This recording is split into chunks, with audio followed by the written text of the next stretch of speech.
morning, distinguished guests, partners, sponsors, delegates in person, delegates attending virtually. Welcome back to the inaugural African Space Law Policy Conference hosted in Pretoria, South Africa. After a fulfilling, robust, engaging day one, I have no doubt that day two will follow swiftly and in the same light. This morning, we start in the same fashion that we did yesterday. We will start with a virtual presentation that has been sent to us in support from the president of the IISL, Professor Dr. Leslie Jane Smith. Thank you.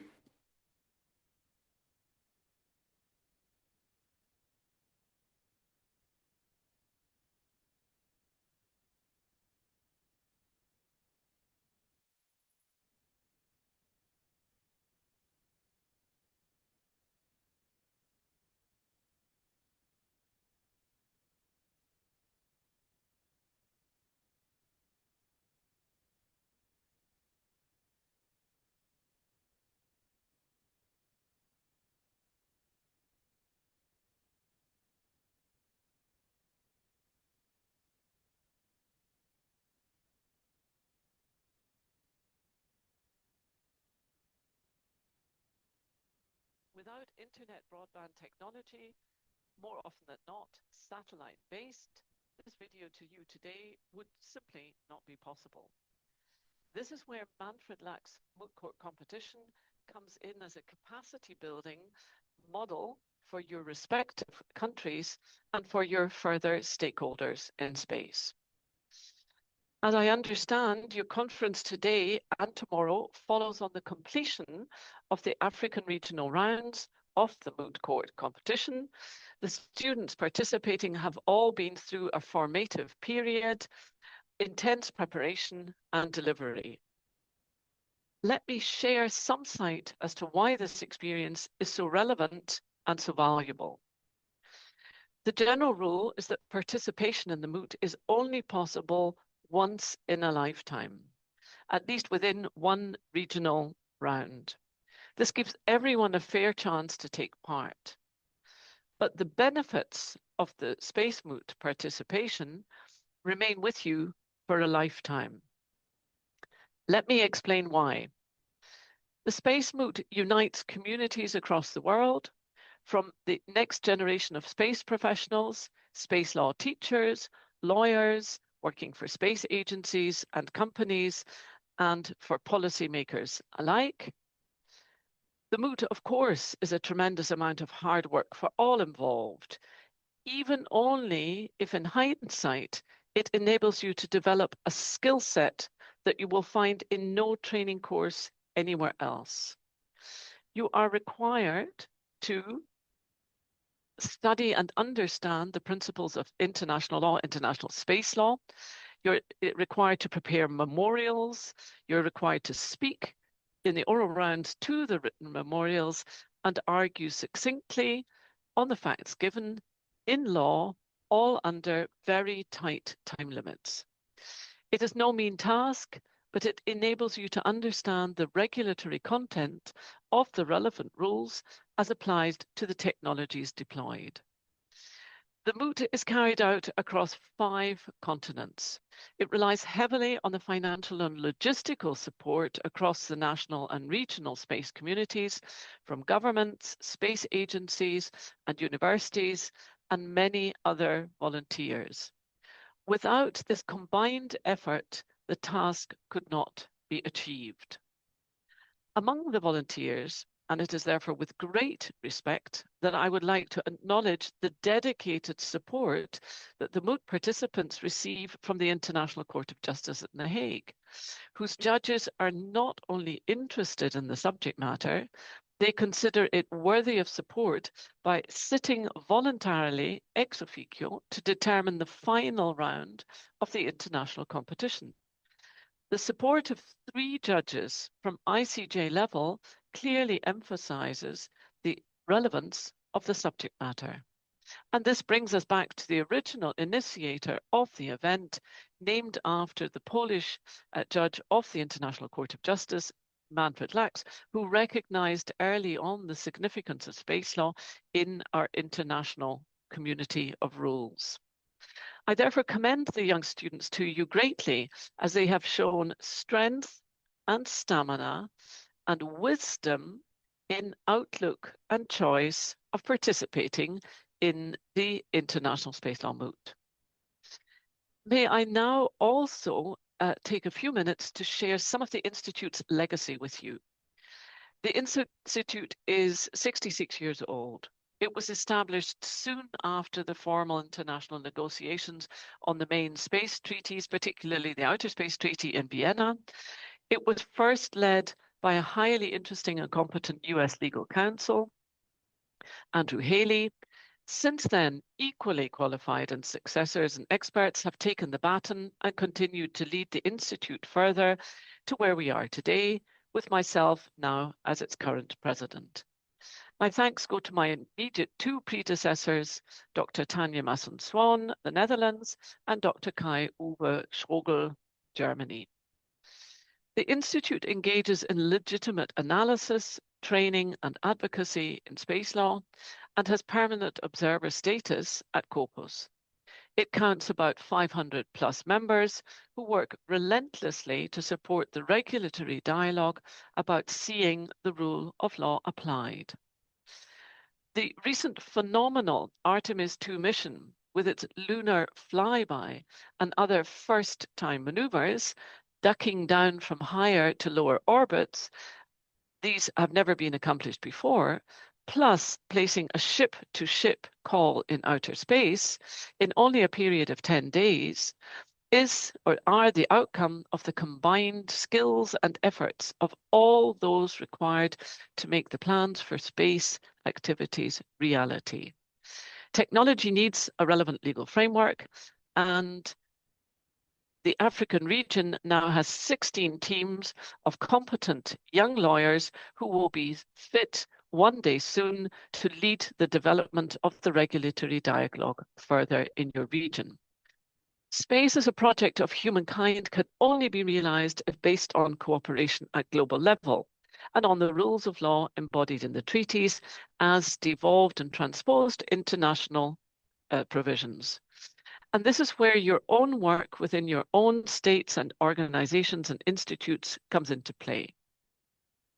A few weeks ago in Vienna, the Institute delivered our program on the legal approach for a safe space environment.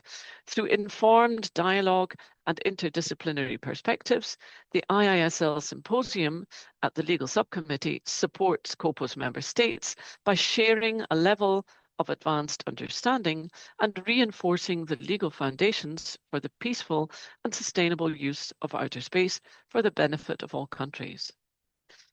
In closing my address to your meeting today, I would like to remind us all of the need to ensure the rule of law as we continue into the next phase of life of Earth. This is why it is so important that space studies of law and policy are followed across the world. I'd like to quote the words of Commander Victor Glover of Artemis 2 that depict the reality as seen from orbit. We're in a spaceship really far from Earth, but you're on a spaceship called Earth that was created to give us a place to live in the universe. It is the Institute's honor and duty to continue to demonstrate how these rules can be applied in serving to maintain our common universe. We are grateful for your support at all levels in contributing to the training and sponsorship of the next generation of space lawyers who will be able to reflect and deliberate on the challenging regulatory and licensing questions that are out there already now and for the future, particularly in our planned orbital operations and life of Earth.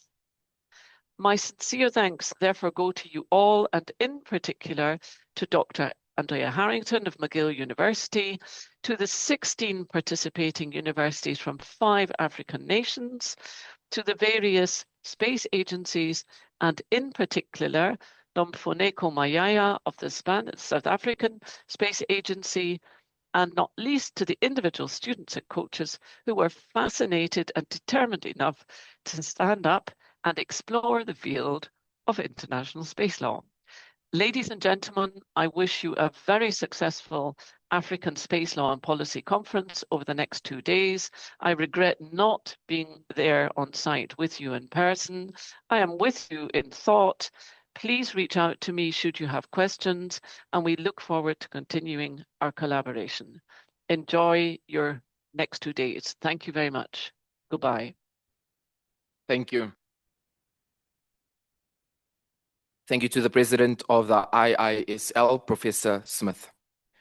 This morning, you'll see on the program that we have 2 sessions happening concurrently, as was identified yesterday and asked that we provide a platform for young students to play an active role within discussions and engagements related to space policy and law. So this morning, we have a breakaway session 1 in the breakaway room. You are more than welcome to join if you wish.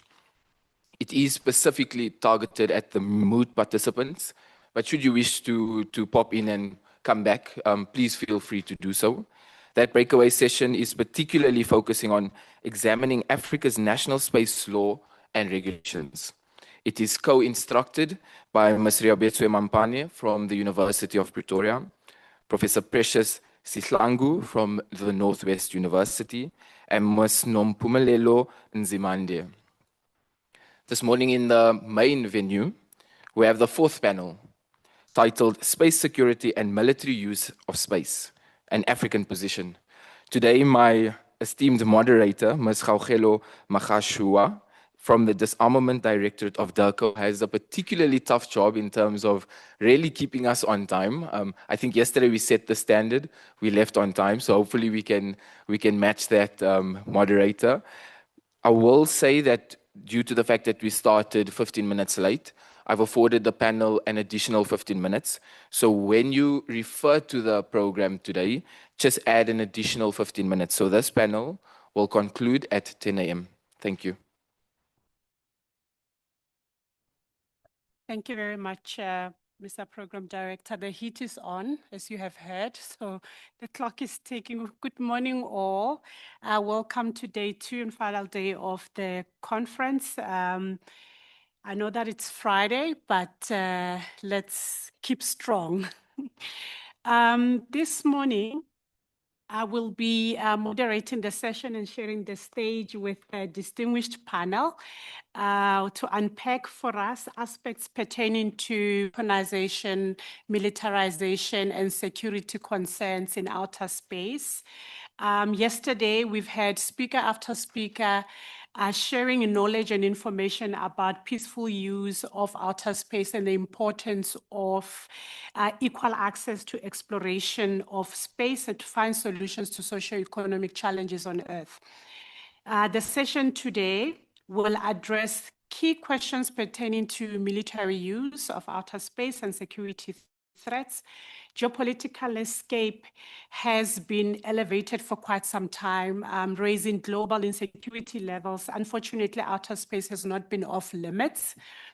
The space domain has been a contested terrain. Space technology has been used to gather intelligence, information for military strategies, surveillance, military defense technology, and increasingly cyber warfare and unrelenting arms race as more powerful states seek to place weapons in outer space with capabilities to destroy satellites and possibly launch attacks from space.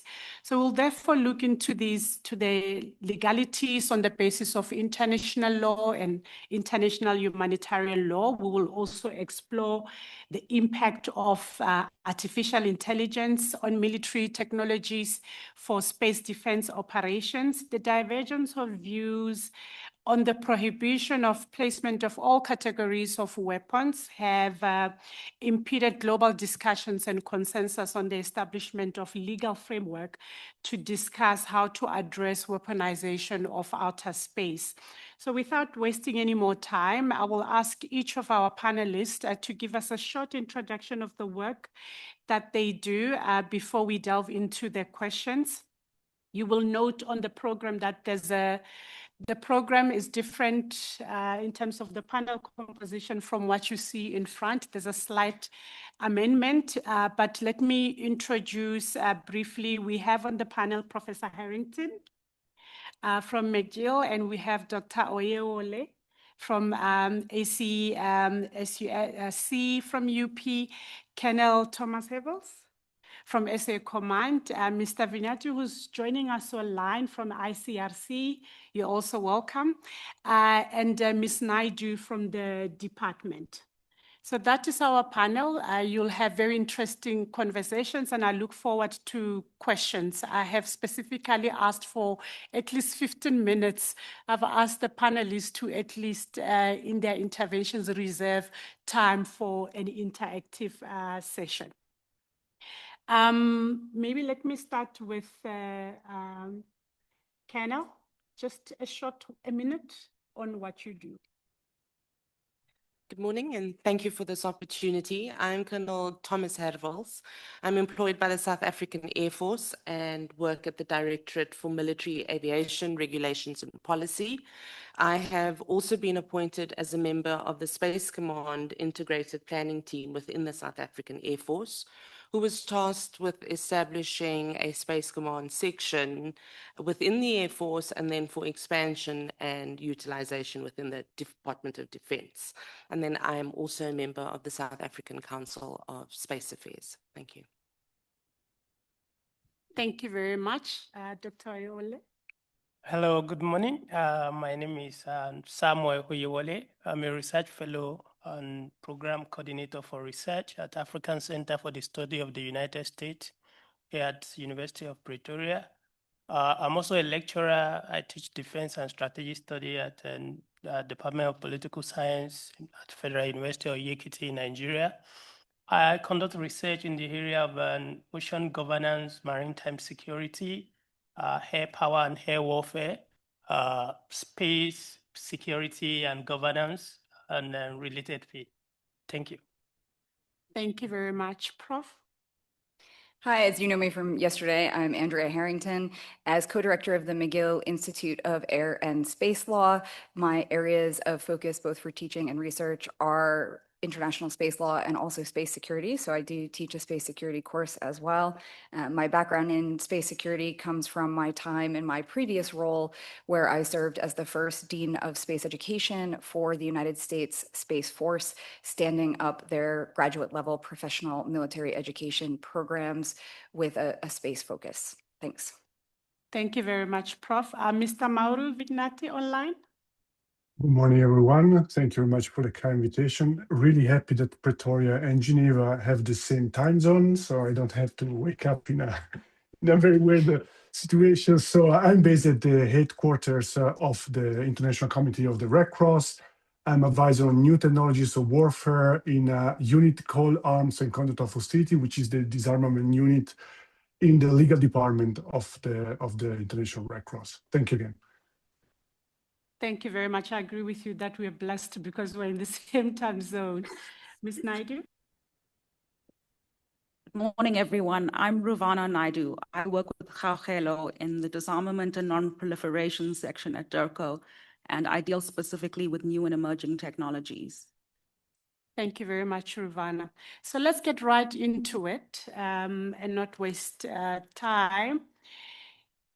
Prof, let's start with you. How can African defense institutions build space security capacity without contributing to weaponization of outer space? And what does outer space security mean for states that do not have those capabilities? And you can go as well into middle powers. Thank you. Thank you very much. Yeah, so let me start with the second part of that question, which is what does outer space security mean?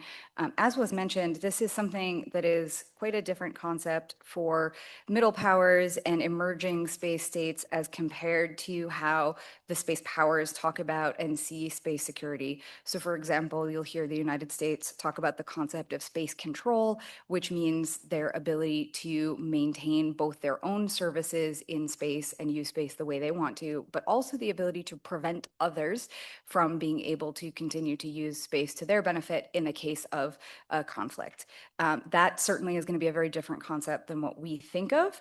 And so I think it's important to consider how we conceptualize security in general, and the fact that human security is an important part of security and national security, because if you don't have human security, if your population does not have its needs being met, that has a direct impact on national security. Same for if your neighbors are not meeting their human security needs. And space has become a really critical part of day-to-day life in the world. So you have issues like communications, telecommunications, internet. You have navigation and timing, which are now managed from outer space. That is even further complicated by the fact that we're relying in Africa mostly on systems or entirely on systems that are generated elsewhere in the world. So US GPS, GLONASS, Galileo, BeiDou, these kinds of systems. And of course, imaging services play a big role as well. So the ability to keep track in terms of remote sensing, Earth observation of what's going on Earth in terms of that human security piece. So building that resilience, and I'll talk about that more in a moment, is going to be a critical part of space security for any country that's reliant on space, which is pretty much all countries at this point, having resilience and redundancy in those critical human security services. Another important piece is going to be space situational awareness or space domain awareness. So for the commercial entities and their security, they're thinking more just in terms of space situational awareness typically. So where are the other satellites? Where is the debris? How do we avoid conjunctions in our orbits? How do we, keep our satellites functioning? From a more security focused perspective, we tend to talk a little bit more about space domain awareness, which includes all the elements of space situational awareness, as well as the domain awareness of what other actors in space might intend to do, other defense capabilities, et cetera, and how that plays into the ongoing situation in the space environment. So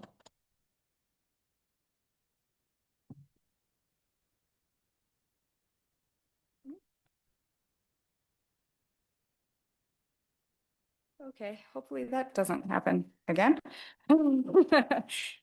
To talk about building capacity, so first of all, one thing that you can do is something South Africa has already done, which is the establishment of a space command, because that makes it very easy for allies and partners to have a focal point to work with.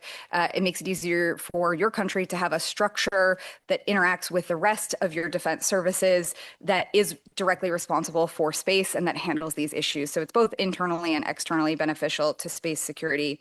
In terms of the actual kind of steps you can take moving forward, so having more capability and more secure capability for some of those services that I just mentioned a moment ago is a good way to go for two reasons. One, because, or actually for three reasons.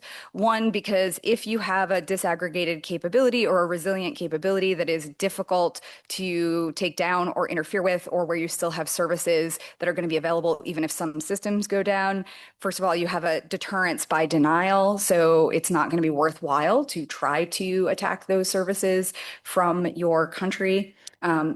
And under analyses of international humanitarian law, if they're providing these civilian services and you can't meaningfully have an impact on the military capabilities, then yeah, I don't know why this is doing this. You can't have an impact on the military capabilities, then it doesn't pass your analysis for IHL either, so that you get a benefit there. Of course, continuity of operations itself is the largest benefit that you get from both disaggregation and redundancy, and you create partner value, right? You create value for your state as a partner and ally. So you have something to share with your partners, they have something to share with you.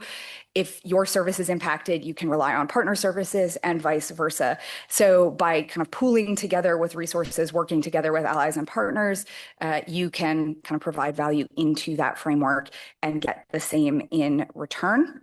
Of course, in order to be able to do these things, like establish a space command and build these capabilities, you need human resources. And so the first thing that you need to do if you are interested in improving space security is education and interest from young people as they are coming into their careers, so that you have people who are both capable of working in these areas and want to have an interest in focusing in these areas.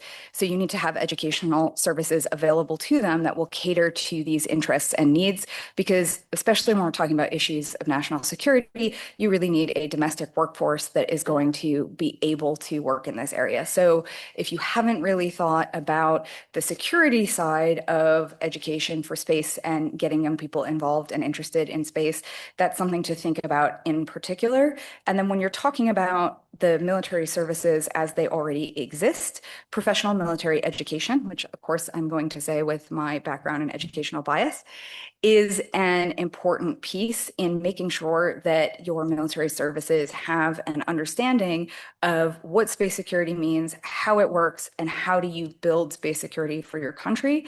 And so professional military education can be implemented at different levels. Of course, there's like the service academy level, and then there's education programs, including graduate education programs for officers that are already serving. Now, of course, professional military education is something that is generally quite well developed worldwide, and there's lots of exchanges of officers from different countries who are going and participating in the professional military education for other countries. But space really does need a specialized curriculum. You need specialized information. You need an understanding of space strategy and what the space security landscape looks like. So having the right curriculum or access to the right curriculum, if you're relying on allies and partners for that, is going to be really important for developing space-minded officers and space-minded civilians within your government who are going to be able to keep an eye and work towards space security for your country. Thanks. Thank you very much. I think the important aspects that you highlight about education and building capacity for these states and the importance of collaboration, I think those are big takeaways. Dr. Oyewole, how are great power rivalries and strategic competition affecting Africa's and indeed the world's outer space interests? Okay, thank you so much for that. To start with, what do we mean by great powers? And I can refer to great powers as countries or constellation of countries, countries with an political, diplomatic, military technology, economic strength at global or intercontinental level, and on a multi-domain scale, that is on air, sea, on the land, and as well as in outer space. By that definition, we tend to lump both superpower and great power into the same category. And superpower are countries that have extended capacity globally, not intercontinental in this context. But in this case, if we are to consider it in the space domain, we have few countries that qualify as great powers.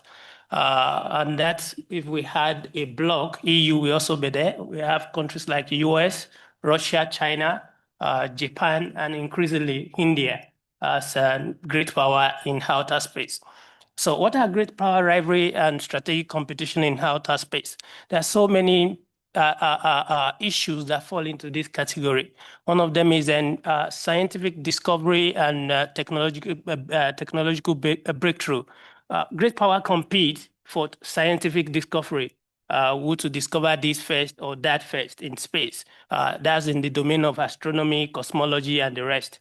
But beyond that, issue of technological breakthrough, how to fuse space technology with AI, with quantum computing capacity, issue of nuclear, the use of nuclear energy in space or propulsion in space. And as we can see recently, the announcement by the US to place a nuclear reactor on the moon in preparation for human landing. These are cases of technological breakthrough that are part of competition among great power in outer space. Beyond that, we have an issue of image, issue of prestige, competition for status, attraction, for influence, which are all elements of soft power. All the major great power want to attract and show influence, status, and prestige by pursuing space ambition. Beyond that, we have issue of shaping global norms. Great power compete to shape global norms and rules, principles in outer space. There's no way we can, as a continent, for instance, sit on our continent without preparing capability to reach the moon and then believe that we can set the rules for those countries going there is unlikely. So things like that means that great power are front runners when it comes to norm setting practice in outer space generally. Beyond that, we have competition for global market and economy.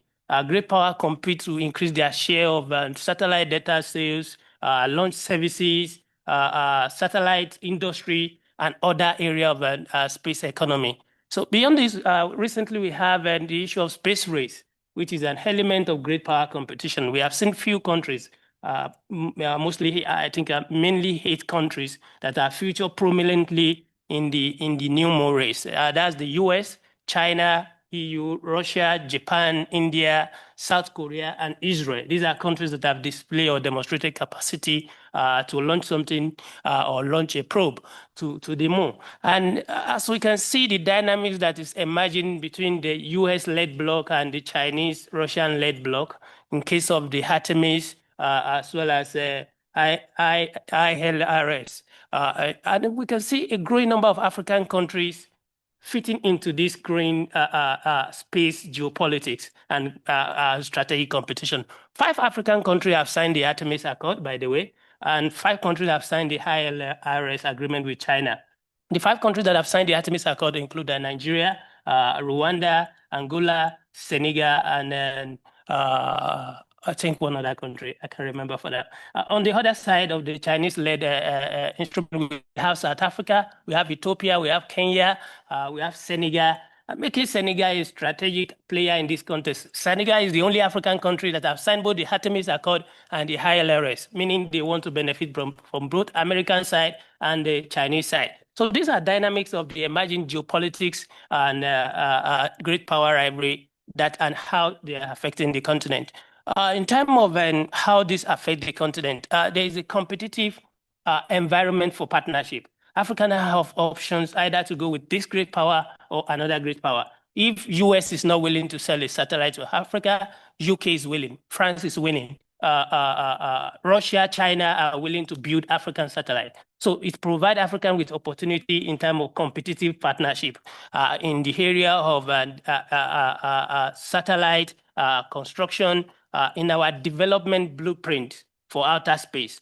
If African countries that are either have diplomatic or political issue with Africa, with the US or Western countries can look towards other competitive players. And we can see this case with the Sahelian states. Recently, Sahelian state announced partnership with China, with Russia. Russia is planning to build about 4 satellites for the Sahelian state. This shows competitive partnership that opportunity that are now available because of the great power competition.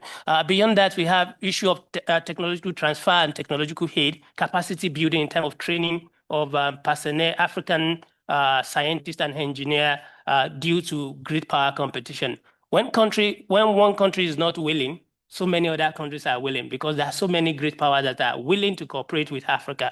And that also extends to launch services.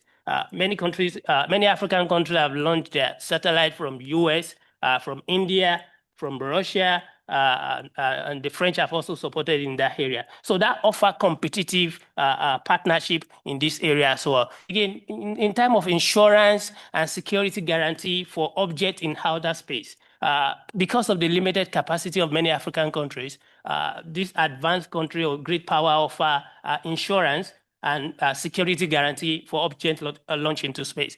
We can see this in the case of Nigeria, when INCOMSAT-1 was launched in 2007, 1 year after the satellite developed in outer space and it was switched off. But the insurance company paid for replacement, which was launched in 2011. These are indication of how competitive partnership due to great power competition provide opportunity for the continent. But on the other side of the discussion, we also have the concern that great power competition allow these few countries to dominate norm setting and enforcement. They become gatekeepers to what we can have and what we cannot have.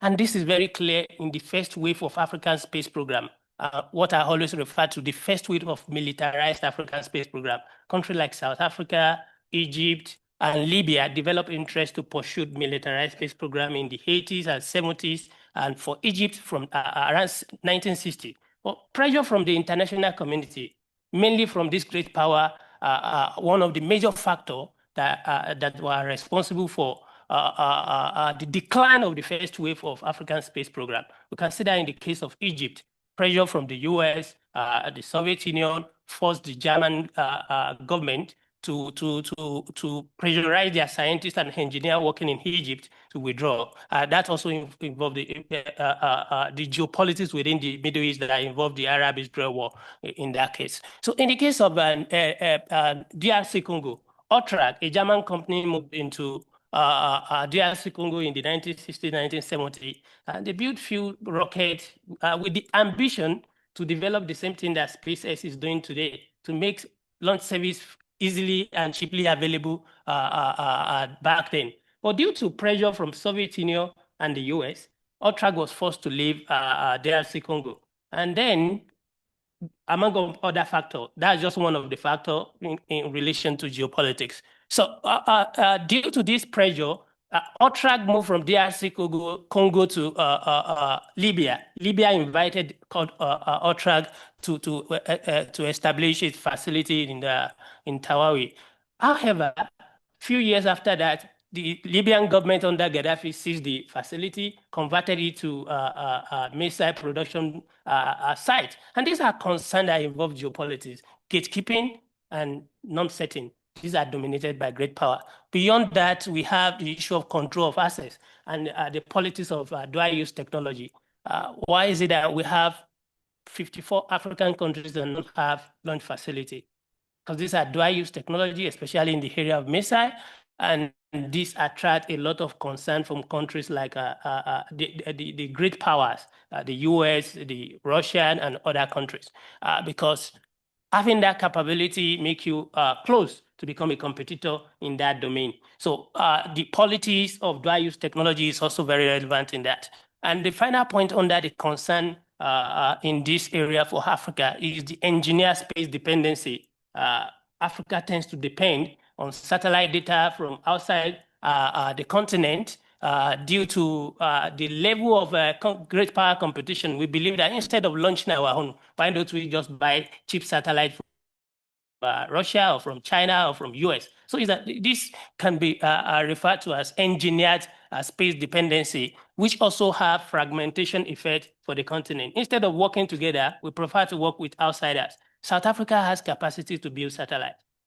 There are companies operating in South Africa, but instead we prefer to work with UK, with France, with other major powers because of the effect of engineered space dependency, which has caused continental fragmentation of our space program.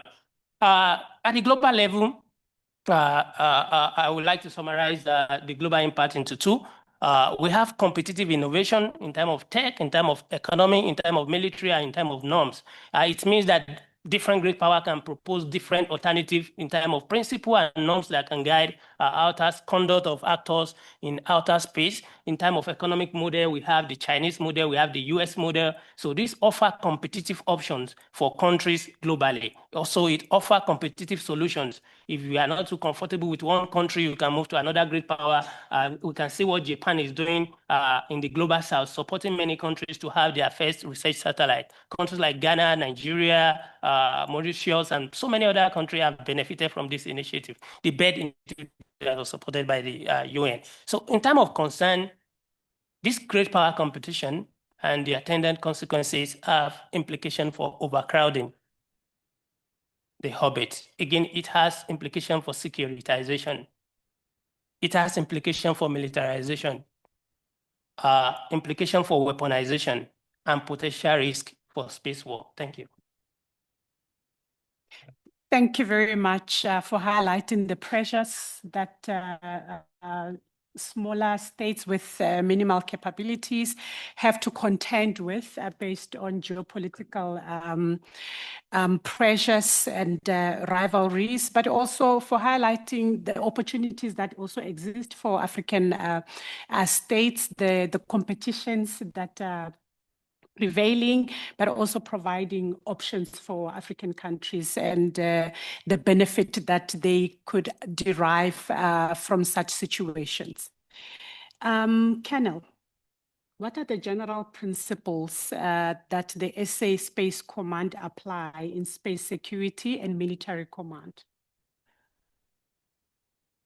Thank you. So simply put, there are 5 general principles that continue to guide the Space Command section planning and future operations.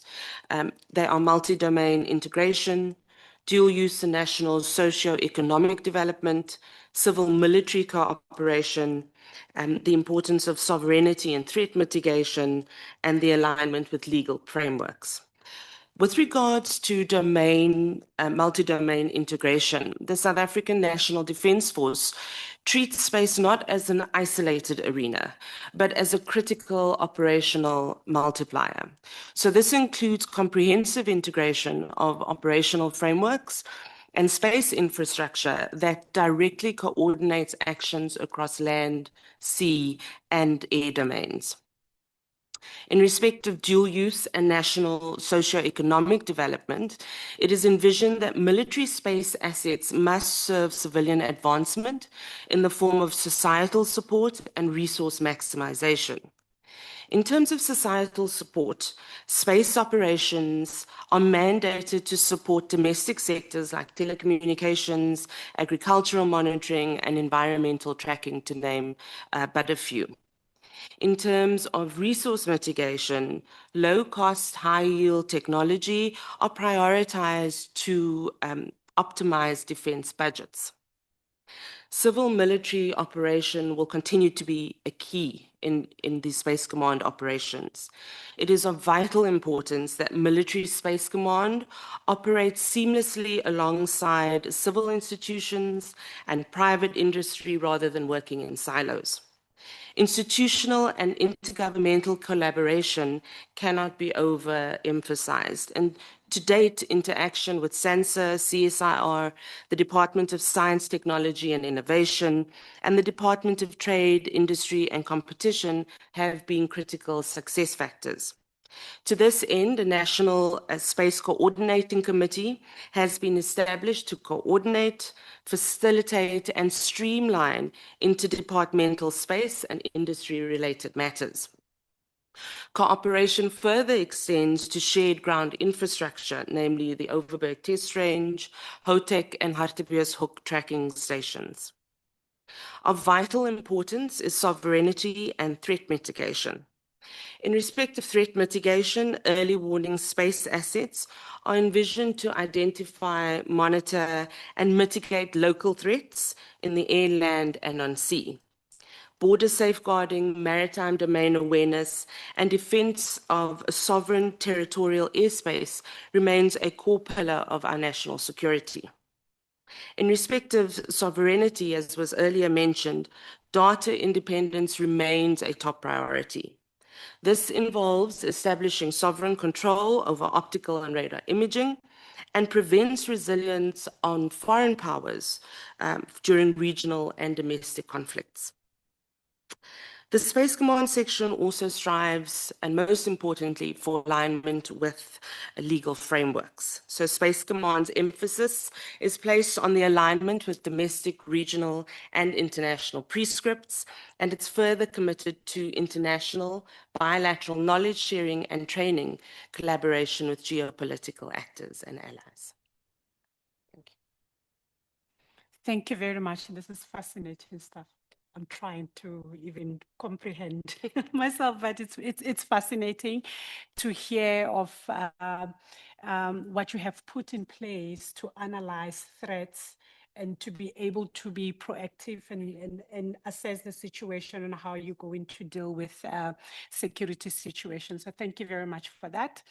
Mr. Vignati online, Should the international community develop clearer rules on the protection of civilian space systems during armed conflict? And what is the ICRC focusing on in this regard? Over to So you. probably, thank you. I should probably start by saying that the military use of space system has been an integral part of contemporary warfare for several decades. So it's nothing new, but we have the acceleration, as you said in your questions. So, for example, armed forces are relying on satellite navigation now more and more for piloting drones, for the capabilities of intelligence, for managing command and control. So we have space-based monitoring system that allow advanced warnings on missile attacks and surveillance and reconnaissance. So this is now a very established domain. So as the military operation and the use of space system are increasing, the likelihood of this system being targeted during armed conflict is also increasing because of that. And not just the space component, but also the ground component and also the link between the two. And these threats are increasing, and we're going to see that private technology companies are also playing a role in this domain. So the possible threat to space systems are including electronic warfare. We have seen also cyber operations being used, direct energy attacks, and for sure the use of orbital-based and ground-based anti-satellite weapons. So from a legal framework perspective, so what we have now, so for sure we have the UN Charter, which governs the lawfulness of the resort to force between states. Then more specifically on space, we have space law treaties, in particular the Outer Space Treaty, which recognize the common interests of all mankind in the progress of the exploration and use of outer space for peaceful progress. And here I'm thinking in particular of Article 4, with the prohibition to establish military bases on celestial body or not to place in orbit around the Earth any object carrying nuclear weapon or any kind of weapon of mass destruction. So I'm thinking about this kind of regulation.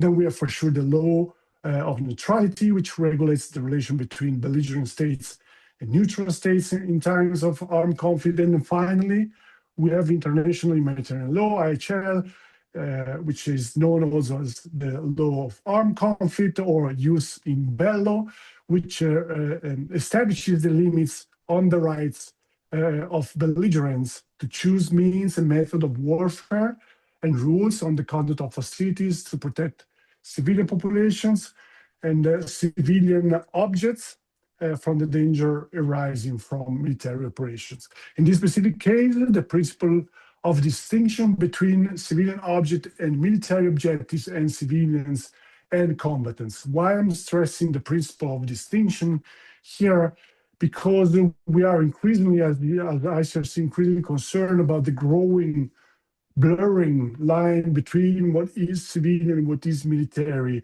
digital infrastructure in space. So now today the major actors in the space domain are private actors, and there is this blurring line between the use of those assets for civilian reason and for military reasons. So this innovation is increasingly done by tech companies, and this increase the mix between military and civilian use of those systems, which during armed conflict, those kind of infrastructure can be perceived as a legitimate military objective, and thus imply a possible disruption of them and impact on civilians. So, and here we are working on different level. So the first, probably the legal one, just to name one, is the submission that we did in 2023 during the open-ended working group on reducing space threats. So even if the working group ended in September 2023 without treaty, there is a new working open-ended working group that took the majority of the ideas and the work done before, and we submitted to the UN 5 recommendation. I will not tell all the recommendation now because we don't have time. You can find those recommendation on our website. But actually, those recommendations are seeking to reduce the impact on civilian if those space systems are destroyed or targeted. And then the second angle we are working on is a technological angle, and we are trying to assess, and we are working with Georgia Tech University in Atlanta, in the United States, to understand how it's feasible to reduce to the maximum possible and to split and separate between digital assets that are military assets from digital asset that belongs to the civilian. And these include also the space assets, at least the one on the ground, if not also the one in the space. So those are the architecture of the approach of the ICRC in this domain. Thank you. Thank you very much for sharing with us the legal aspects of how to manage space assets. I would like us to move to the final speaker in this first round, Ms. Naidu. Should South Africa prioritize legally binding instruments on Paris, voluntary norms of responsible behavior, transparency, and confidence building measures, CBMs, or a combination of these? Thank you, Ms. Mohashwa, and to Dr. Oloweye for setting the scene for us. As Mr. Kabai outlined yesterday, South Africa is domestically governed by the SANSA Act of 2010. Our outer space industry is small but growing. It is in our interest to have some kind of confidence-building measures between states in the interim. South Africa's end goal is to negotiate a treaty on the prevention of an arms race in outer space and a treaty on missile technology proliferation under the auspices of the United Nations General Assembly. The concept of voluntary norms of responsible behavior and transparency would be an interim confidence-building measure from this perspective. Our collective goal should be to codify some kind of instrument whereby all states have assurances and protection from weapons placed in outer space. The focus areas could be further elaborated on in the UN General Assembly, though pending that, regional initiatives in Africa could distinguish African states as responsible technology holders that are committed to using science and technology for peaceful purposes. We have to overcome the lack of an international agreement on the peaceful uses of outer space from the non-proliferation perspective. This is imperative because as we talk of space technologies, these very same technologies could be used to create and launch ballistic missiles. The concern from the non-proliferation perspective would be that such a delivery system would be used to deliver a nuclear weapon. The proliferation of outer space technologies has developed further in 2026. We see many states going further to develop hypersonic missiles. There have been further developments regarding missile interception technology, which is being discussed between the United States, Russia, and China. The maintenance of global strategic stability or dominance is an enormous expense that even the best resource states struggle with. But African states are not part of this equation. Our focus on the geopolitical climate should be on growing indigenous outer space skills and technologies to assist our developmental and commercial needs. We have our rights as African states in the Outer Space Treaty. The treaty states that there shall be freedom of scientific research, scientific investigation in outer space. It also states that states shall facilitate and encourage international cooperation for such investigation. Our goal should be to safeguard this right enshrined in the Outer Space Treaty for African states. Space activities should be governed by the rule of law to protect the right to use outer space for peaceful purposes exclusively. It is therefore important for states to ensure that there are further measures to maintain outer space as an arena for exclusively peaceful and developmental activities to assist developing countries, particularly us in Africa. As we are aware, Africa has never been at the forefront of ballistic missile development. The arms race was not initiated by any African country. The interest for African states is that the technology is used as for peaceful purposes. Many states are developing their outer space technologies for developmental purposes, such as we heard yesterday from Kenya, Rwanda, Egypt, and Nigeria. The development of these technologies is not meant to threaten any other state in Africa. However, the spread of the technology to bad actors could pose a further threat to international peace and security.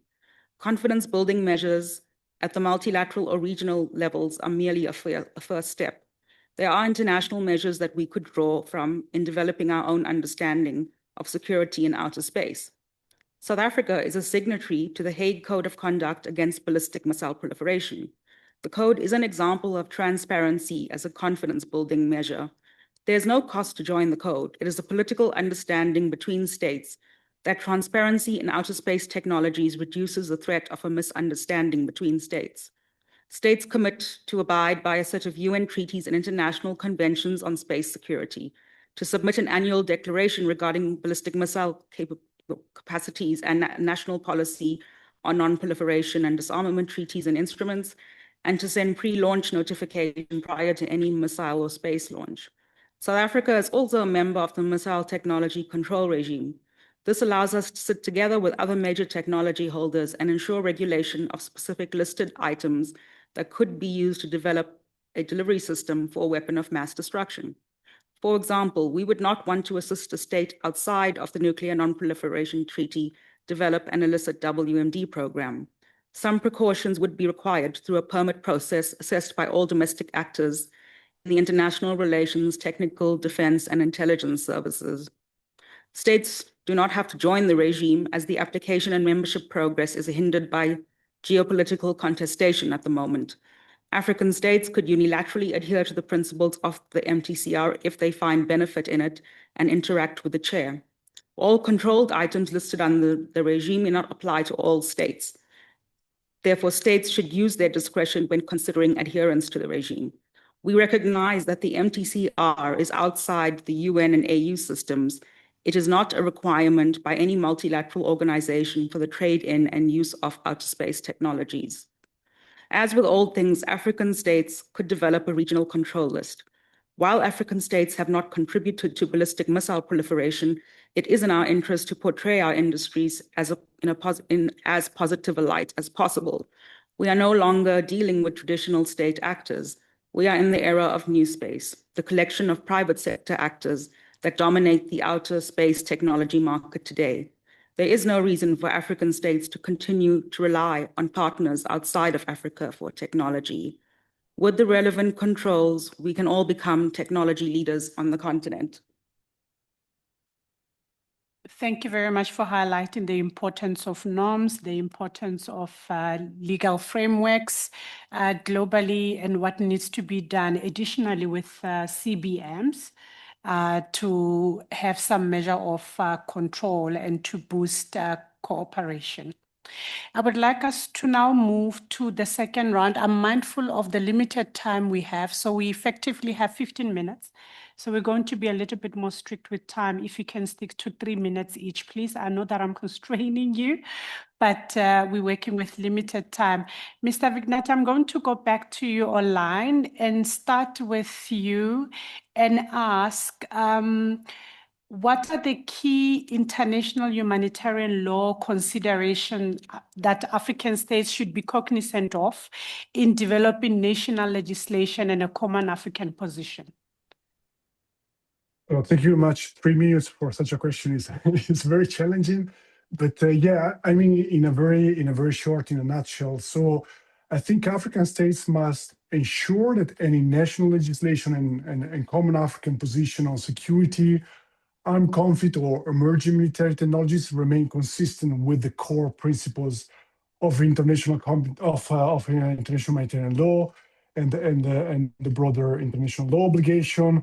So in particular, compliance with the fundamental IHL principle, which we already discussed about the distinction, but also the proportionality, the military necessity, and the humanity, and the protection of civilians and civilian infrastructure, especially regarding the dual-use infrastructure such as telecommunications, satellites, and digital system, and also the weapon review obligation. So I'm thinking particularly on Article 36 of the Additional Protocol 1 of the Geneva Conventions.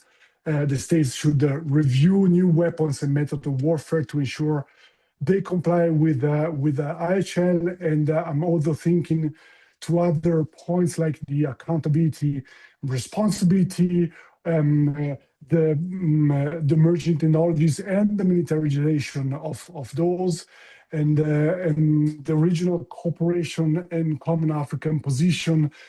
They should strengthen ideas like peaceful dispute resolution, collective security, and non-militarization principles. So in a very nutshell, because we are constrained by the time, those are the main points I would raise in this regard. Thank you. Thank you very much. Important aspects on African coordination, and which will be very useful for them to learn from each other how they are developing their national legislations and taking into account IHL principles. Colonel, artificial intelligence. I don't think that it would be right for us to leave this room without reflecting on AI, because it is here to stay. Artificial intelligence is a force to be reckoned with, and ignorance will be to the peril of the human race. How then is the development of AI technologies impacting on space security, military, and the arms race in outer space?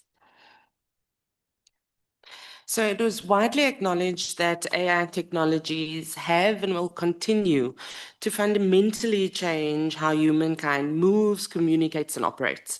And in essence, it is set to revolutionize everything we know. As military powers strive for dominance within terrestrial borders, this competition continues unrelented in outer space. As it stands, artificial intelligence is being incorporated into data processing for a variety of decision-making applications, namely intelligence, surveillance, reconnaissance, and cybersecurity. We continually see heavy reliance on space-based satellites for everything from GPS navigation, commercial activity, debris tracking, and ISR. So this essentially means that any technology that has the ability to enhance or disrupt the operational environment in space is of vital importance. And it is for this reason that artificial intelligence plays an increasing role in space. In a military context, it's important to note that AI has both benefits and risks within outer space, which in turn has a direct impact in global space security.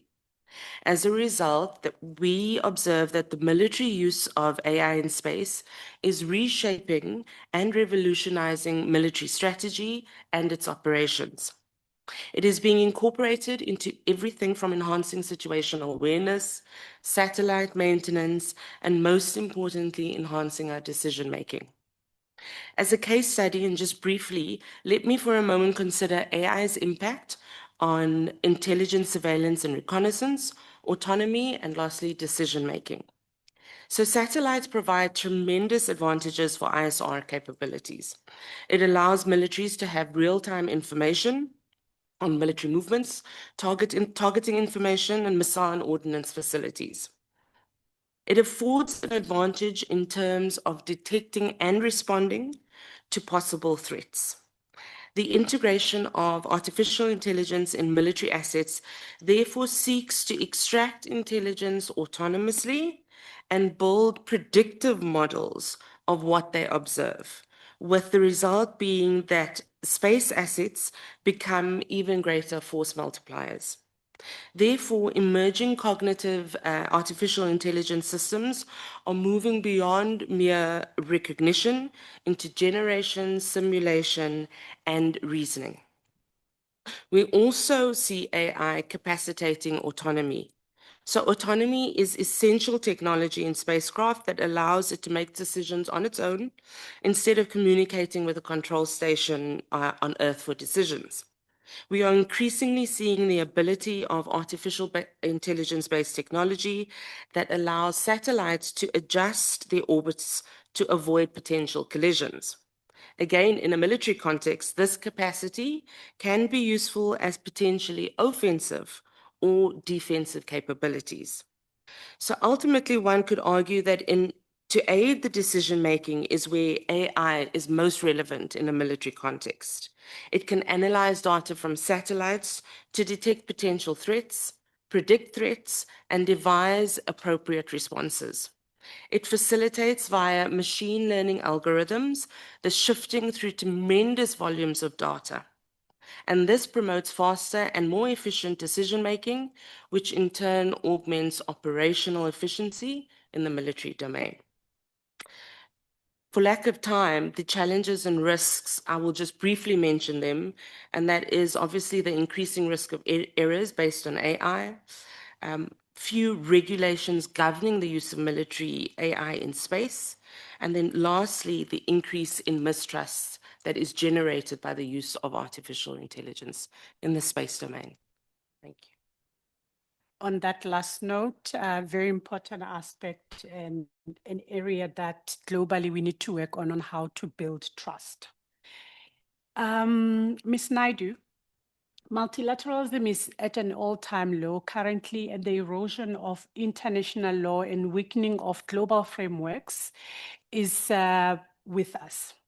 What are the latest developments at the UN to strengthen implementation of outer space? 3 minutes. Thank you, Ms. Mohashwa. When we talk about the military use of space, we go back to the first guided long-range missile, the B-2 rocket, which was developed in Germany during the Second World War. This was a ballistic missile that traveled at supersonic speed. At that time, there was no counter to the missile. At the end of World War II, the technology and hardware were acquired by the Allied forces. This is the progenitor of the modern intercontinental ballistic missile. In 1957, the Soviet Union launched its first ballistic missile, the SS-6 Sapwood. The United States perceived a missile gap and launched the Jupiter ICBM, the Thor ICBM, the Atlas, the Titan I, and the Titan II.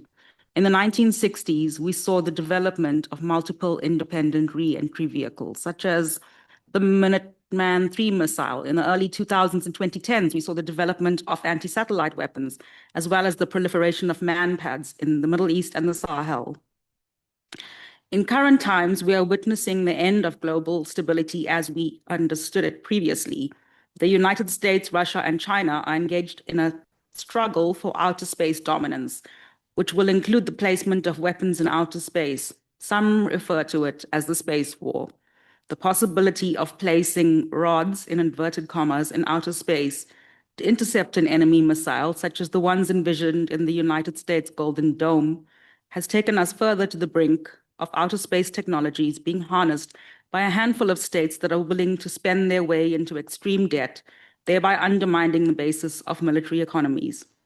We do have a mandate to ensure that technologies that could be used to develop a weapon of mass destruction capable delivery system are controlled by a central point in government. The UN Security Council adopted Resolution 1540 in 2004.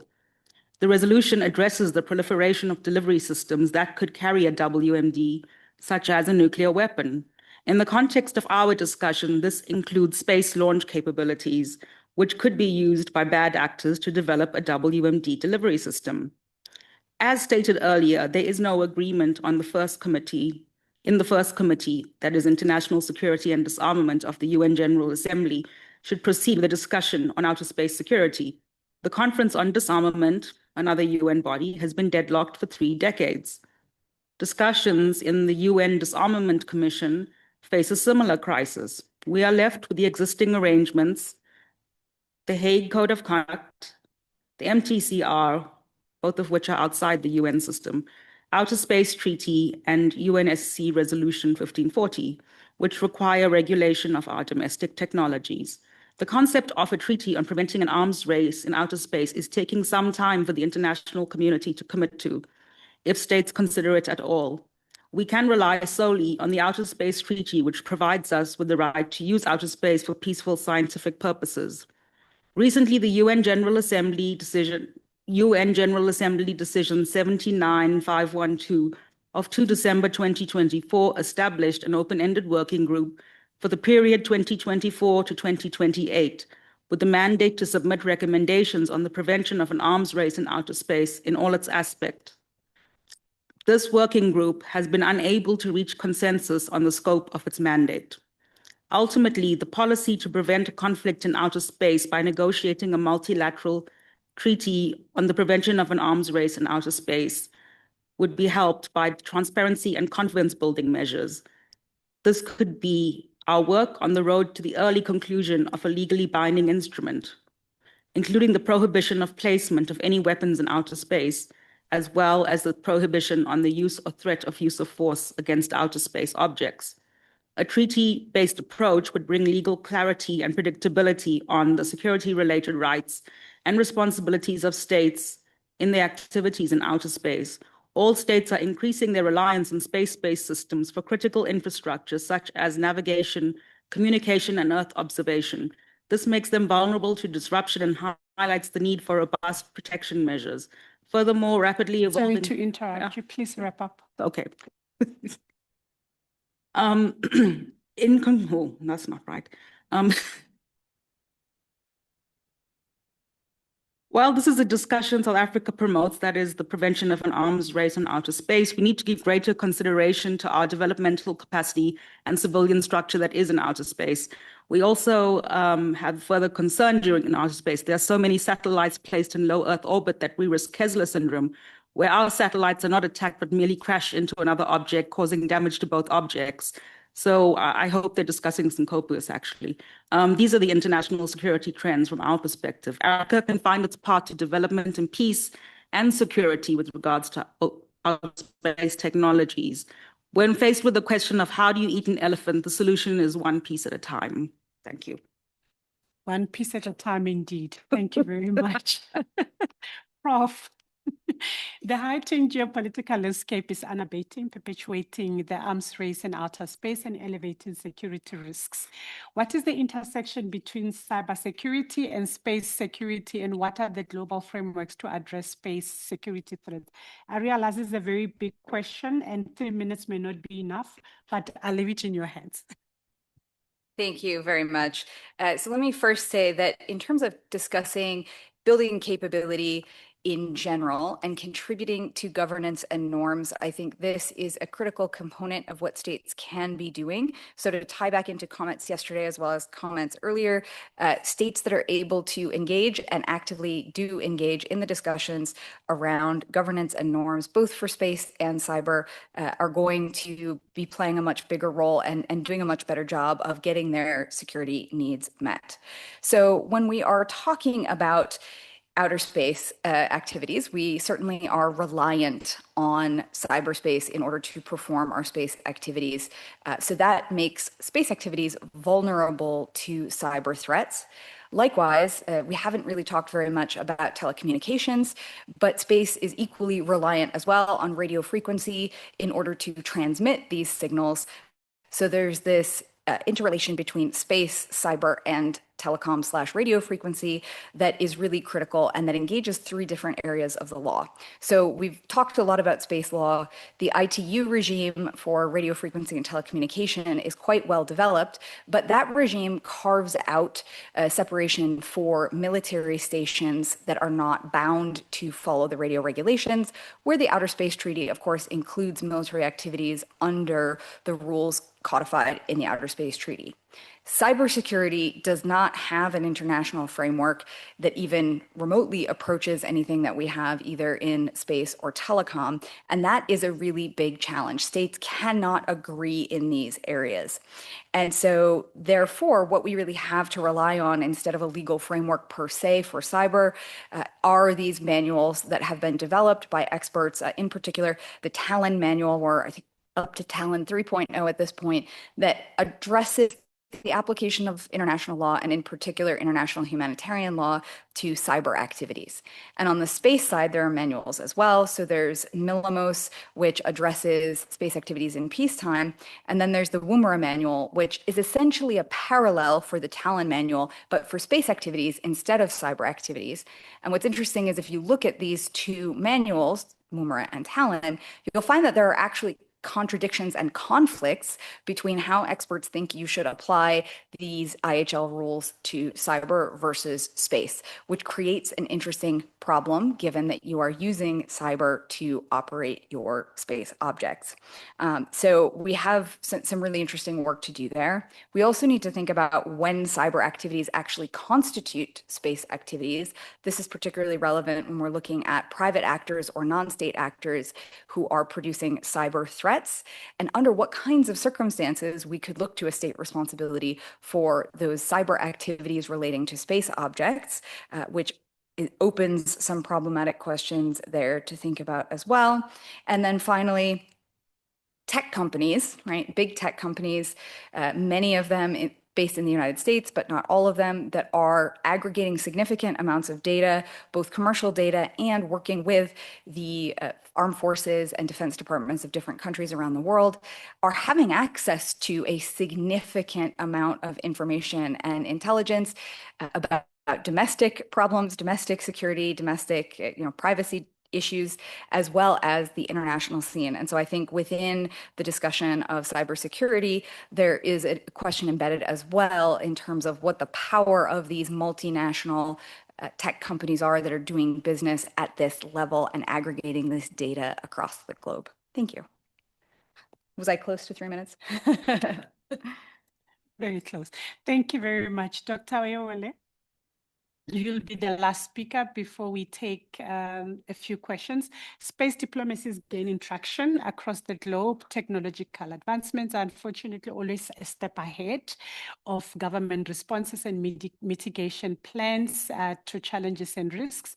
Are African countries claiming their position in outer space issues? Okay, I think we have about 3 or 4 questions there. Well, let me respond by identifying 2 major points here, the risk and the responses. So in terms of the risk, I think Prof. Harrington, Cornet Tamara, and then some of the earlier speakers have addressed some of my concern in this area. We are having a growing advancement in technology development and in terms of multi-domain operability. So because of that, we have intersection of space technology and AI, cybersecurity, nuclear technology, quantum computing, and so on. So this multi-domain interaction is very important in terms of risk assessment, because it also exposes issue of space beyond space concern, initial space concern, to multi-domain vulnerabilities. So issue of cyber vulnerability now concern those in the area of space domain. Issue of computing, issue of AI now concern those in the area of space security. So, but beyond these other issue like electromagnetic threat, cyber threat, we have kinetic and non-kinetic threat generally, which I think Prof and then earlier speaker have identified in terms of a missile threat to space object.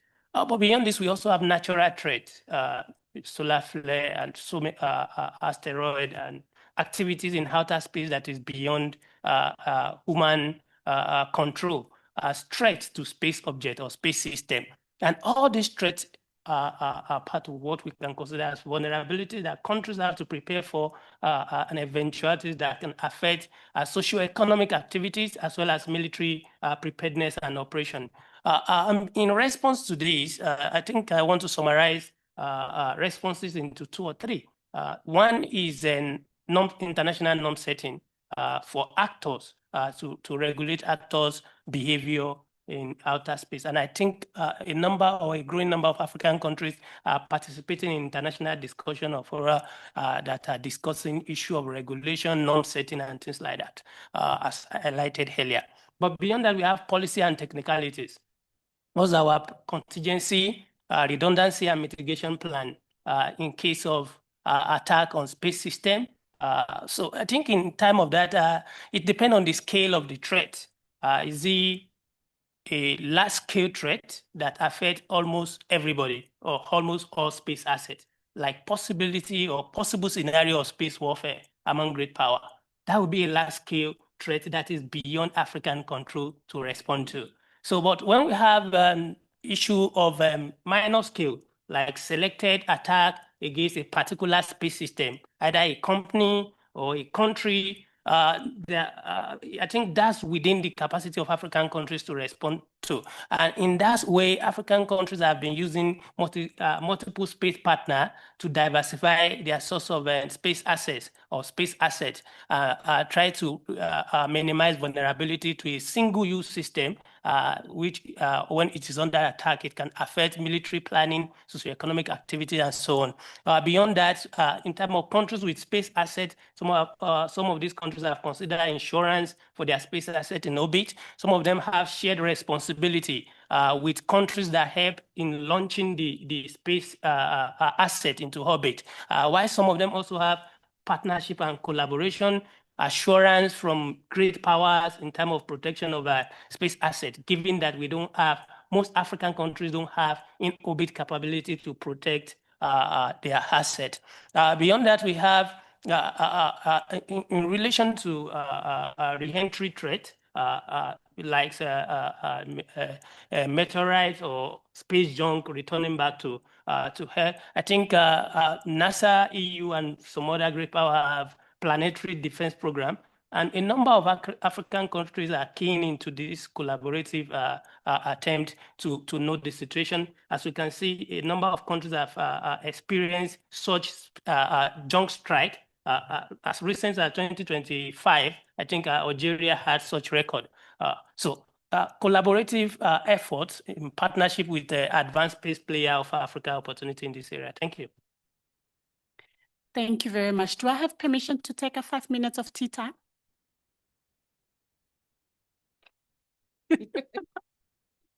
I think it's up to the floor. That was. I think we can definitely do a Q&A, but I just ask that the question be concise and the response as well, please. Thank you. Thank you. Thank you very much for that. Everyone has heard concise. I saw there's a question online and I see a hand. Can I take the one online first? And that hand? Is anyone able to see? Nongeba, if you can just use your mic or Judith, use your mic to ask the question. Thank you very much. Yes. Yeah.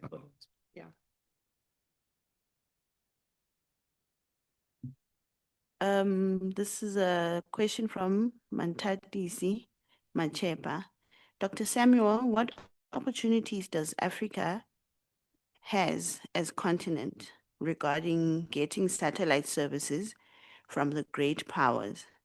Is there any chance that Africa as a continent can establish itself as a competitor with the great powers? Thank you very much. I saw a hand. Yes, please go ahead. Good morning, colleagues. My name is Asako Masisi from the University of Pretoria. My question is short. I'm going to keep it as concise. And I came quite within the session. I was late, unfortunately. Now, my question is, with regards to the manipulation of AI systems for space, in space technology in a military context, as well as in a commercial context, by covert hostile state actors, whether directly or indirectly, through interception and stuff. What is the policy position, maybe from the DoD, with regards to risk management? And I just have a small comment on that, which is the application of the Tara framework in managing risk should be also applied to the policy positions in that effect, because what is the progress on that? But this will obviously be quite impactful on, on the management of risk and threats in the military context of space technologies. Thank you. Thank you very much. Jermaine, you had a question? This would be the last one. Oh, I see there's another one. I defer. Thank you very much. Hakeem Mohammed from Durko. Just to summarize, so I just want to understand, given the context of the increased militarization, and if the international community already struggles to enforce international law on Earth, what assurances do we have that legal frameworks governing out of space will be respected? And then also, who are the ultimate authorities responsible for ensuring compliance and accountability? And then what repercussions are there if and when these are eventually broken? Thank you. Yeah, that's loaded. Jermaine, last one. Thank you. This question is directed to Ms. Naidu. And yeah, just to find out what the status is of the no first placement of weapons in outer space, the NFP. I understand that to be kind of a political commitment, but is it still relevant? Thank you. Thank you. To our panelists, I see, Doctor, you're ready to respond. Yes, you can start.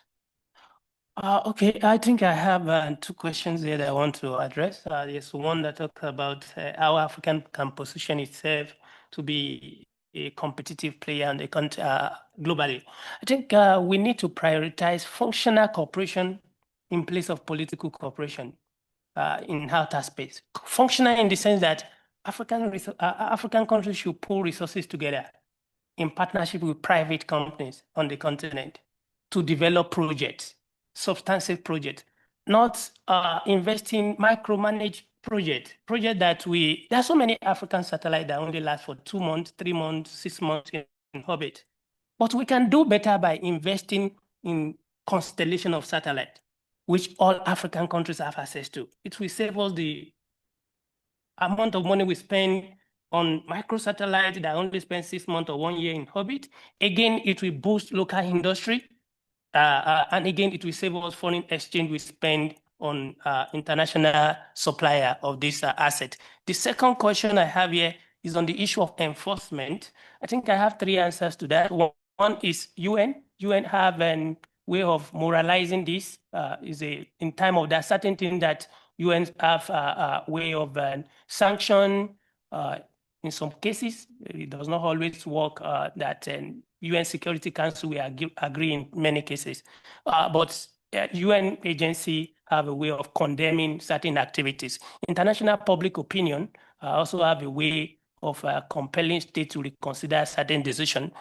We can see that in the case of ASAT test, anti-satellite test, and countries like US started a moratorium to stop testing anti-satellite weapon in orbit. And about 35 countries have signed that UN resolution in support of that. The last one is great power enforcement. When great power step in to tell you you can't do this. When you do that, you get sanctioned. Thank you.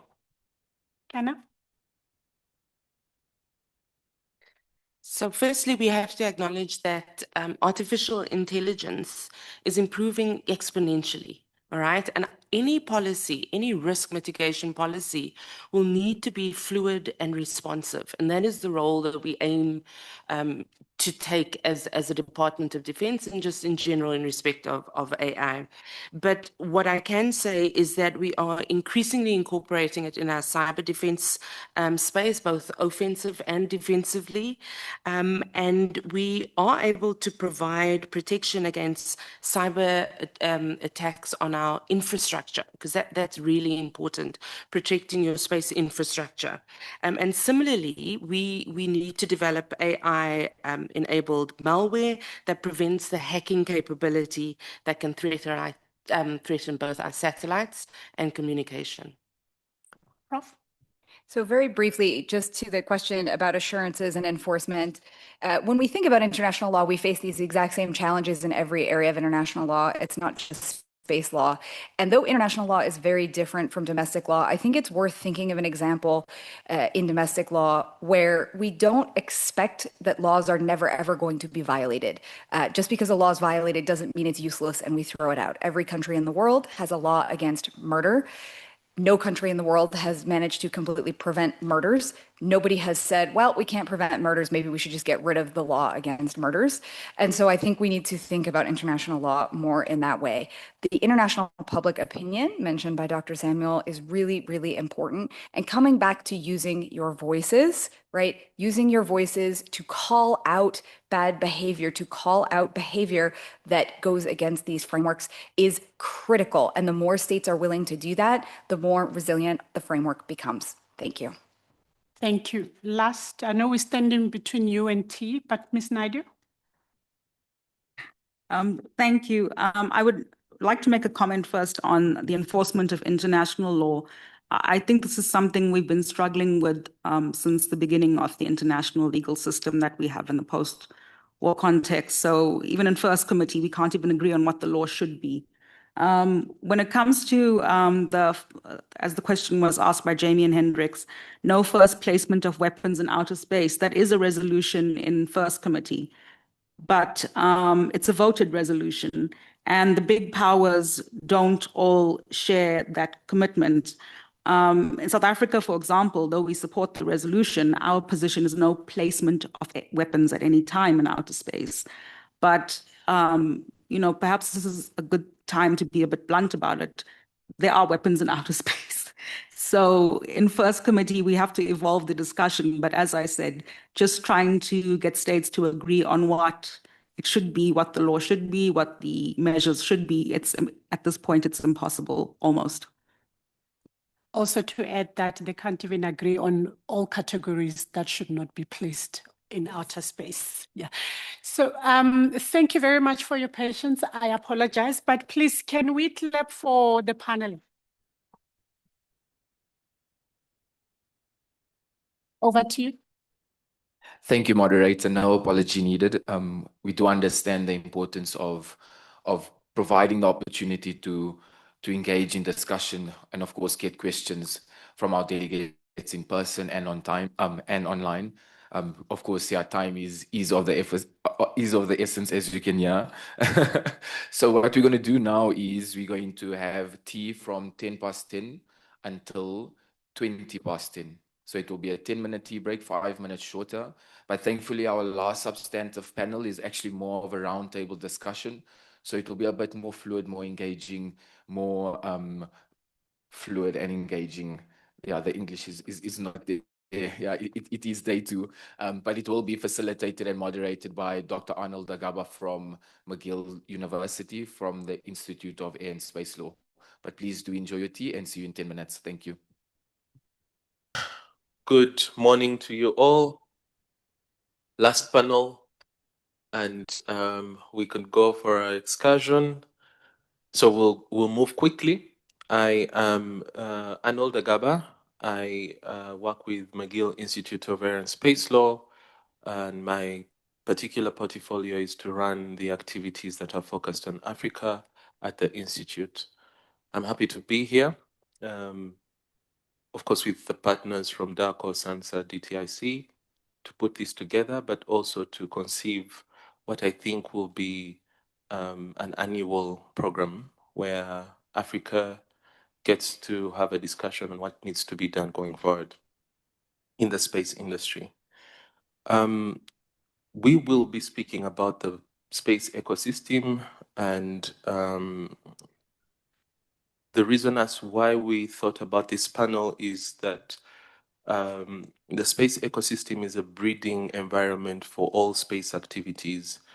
We know that space activities cannot be efficient, effective, and relevant to the human race if they are divorced from the several pillars that hold society.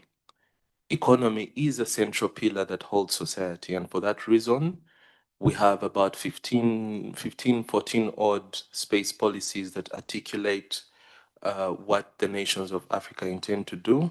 And all of those that are written in a formal way speak of the need to entrench the conduct of space activities in a social, economic, and social political context.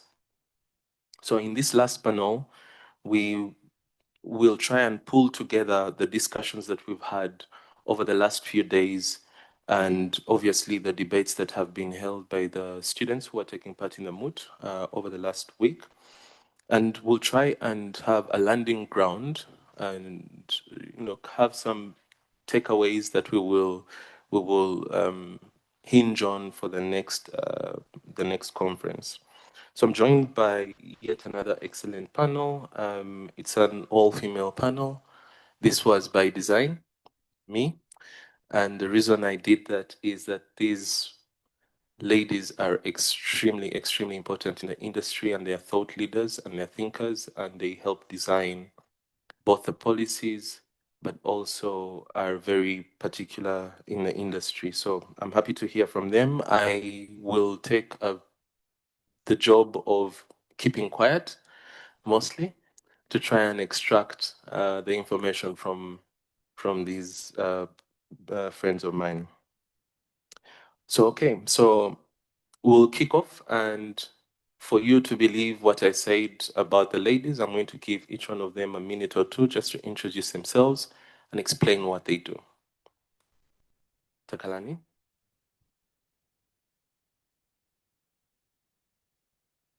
Good morning. I'm Leaho Takarani. I previously worked for SANSA as Executive Director for Space Engineering. Other roles I've held include at C-suite, more than 15 years at executive level, and more than 25 years working experience in the industry. So you may call me a veteran.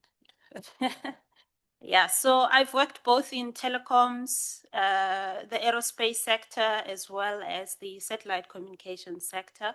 I hold a Master of Science from University of Pretoria. I'm an engineer by profession. And then I also hold a Master of Arts from the Fletcher School of Law and Diplomacy in Massachusetts, Boston. So space law is a topic I'm very passionate about. My main dissertation was around international law, space law, and space debris mitigation. Thank you. Thank you. Tora? Good day, everyone. Thank you very much for the honor to be part of this panel. My name is Dr. Reshma Mathura. I am a member of the South African Council for Space Affairs. I am a chartered accountant and an executive and leadership business coach. I have worked in public, private, nonprofit sectors all my life. I have held several senior executive positions in these roles. I've focused on finance, risk, compliance, and strategy. I also serve on many boards, overseeing mostly audit committee functions. Part of my passion for the economy of our country resides in growing businesses, mostly small, micro, and medium businesses. And I do this by partnering with many non-government organizations and non-profit organizations to help businesses turn around.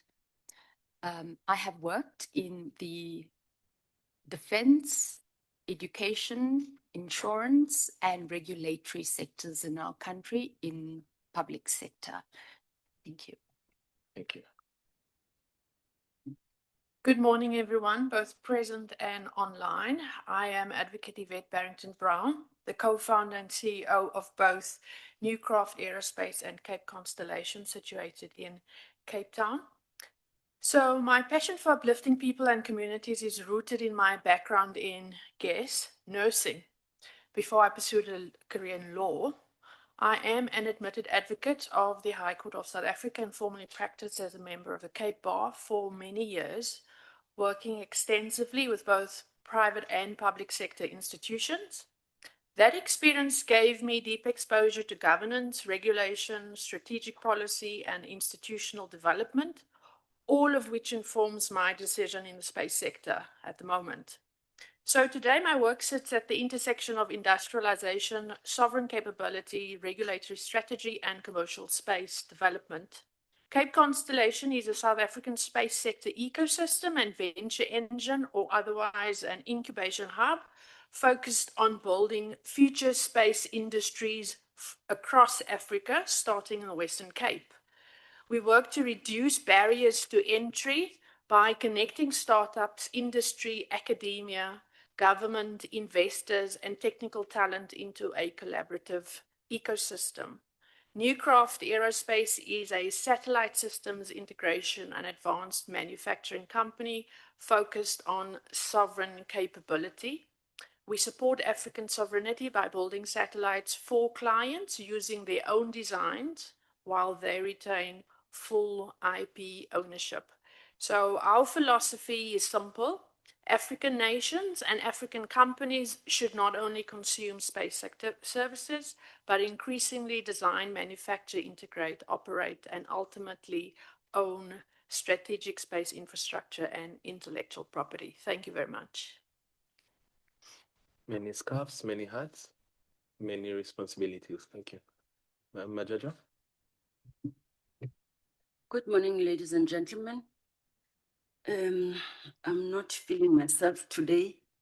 It really is telling that this is the last day. We have been on it since Monday this week with the moot court and with preparations for that and this conference over the months.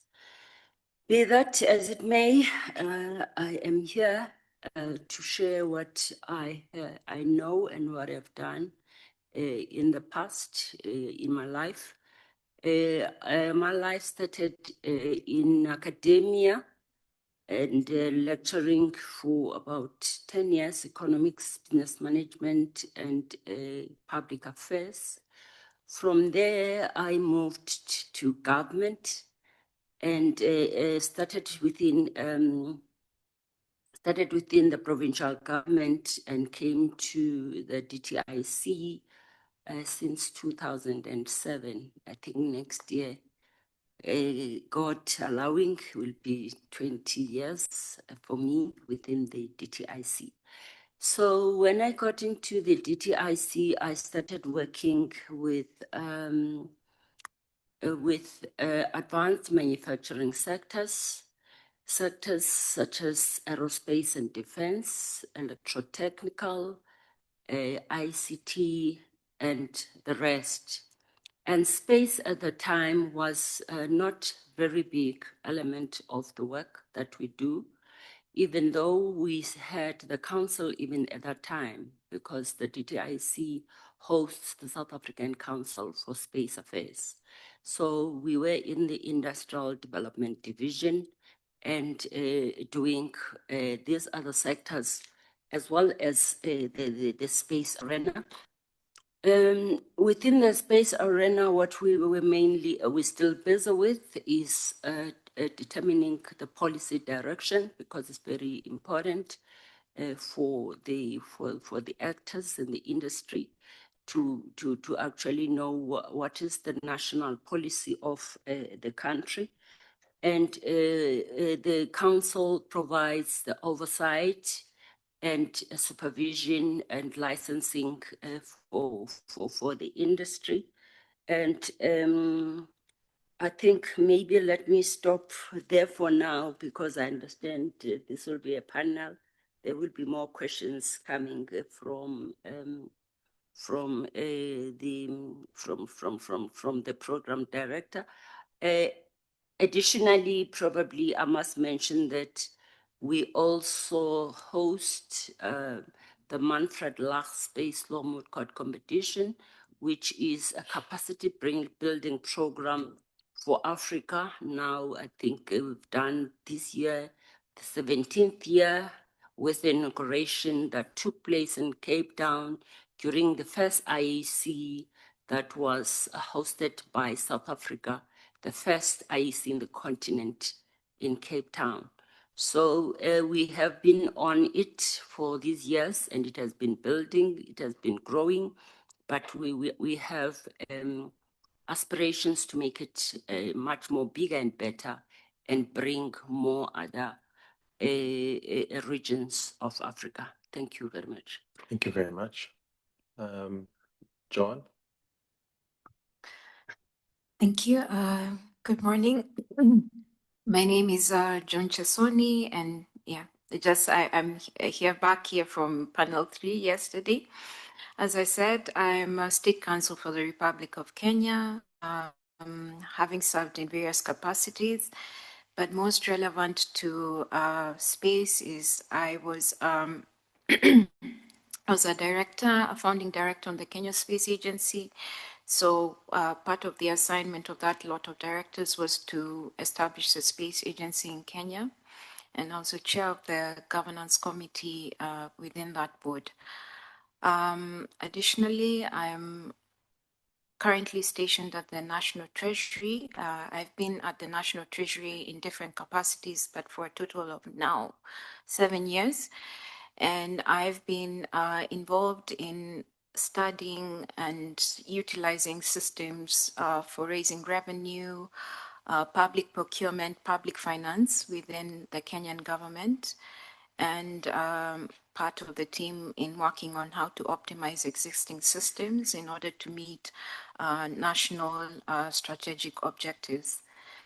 Currently, one of the projects that I'm working on is our aspirations towards building a spaceport in Kenya. We're at the transaction advisory stage, and I hope that this will be an exciting project where when it's possible to share more details publicly, something that we can use as a blueprint for the rest of the continent and share our learnings.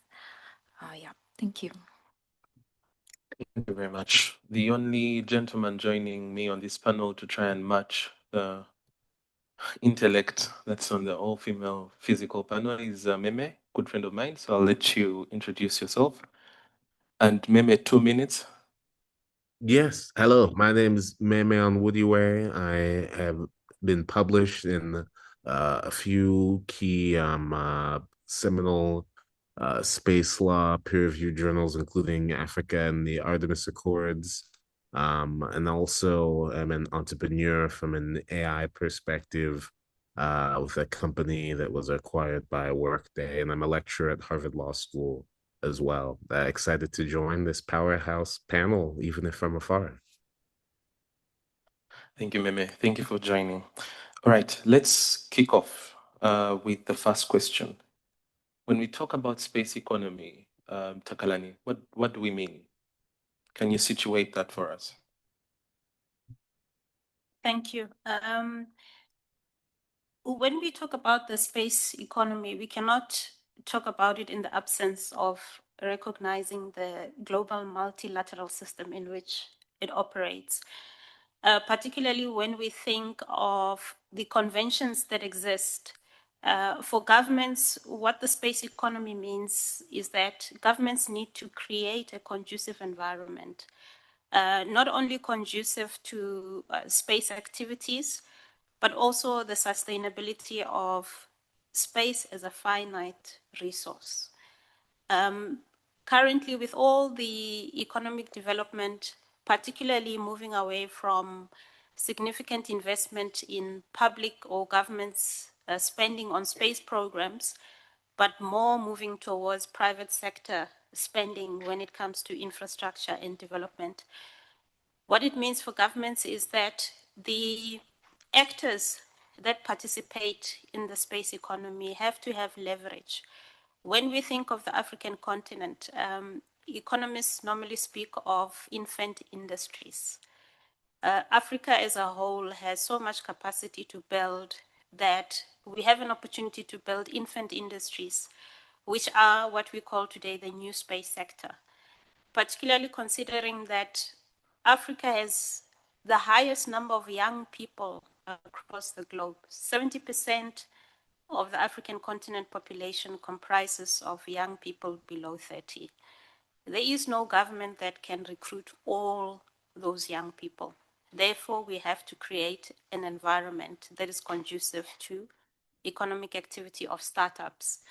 Now, looking at the global status of space as an economy, Space Foundation published a report as at 2025 that current activities of the space economy are equivalent to 613 billion US dollars. That's in 2024.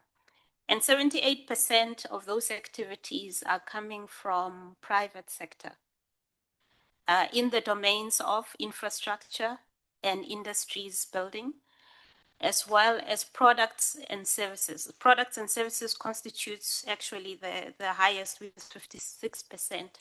Now, when we think about products and services in the space industry, we normally talk about downstream. This is where your Earth observation data, intelligence data now starts to bring value into our economies. And from a government point of view, only 9% was non-US government space budgets in that pool of the 613.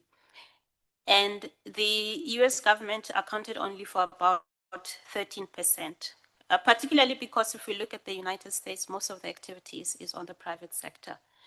So what does it mean then when we bring in government, startups, and also consider the role of universities? In this kind of activity is becoming a very fast-paced economic sector in terms of growth. In 2030, the estimates are that the space sector will be equivalent to $1 trillion US dollars. Looking at Africa where we are, working with universities and looking at the demographics of the population, we can be able to be the source of the skills, capacity, and hub of the world when it comes to the space sector, while at the same time creating new industries in the upstream as well as the downstream sector. And today we talk about 5G on a non-terrestrial network. So currently the African continent, if we think about telecommunications, the 5G networks or 3G networks, 4G networks we see, they are terrestrial. But there's big research going around having non-terrestrial networks, which means bringing telecommunications into space. That's a cutting edge area of innovation and research.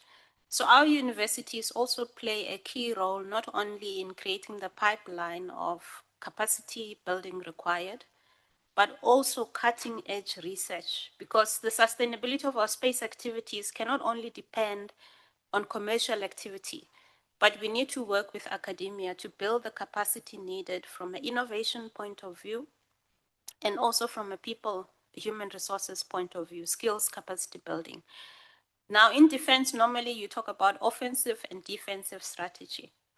In the space sector, I think we need to build an offensive strategy as a start to be able to have competitive edge, to have our position in the market. We need to be in a position to work together as African member states.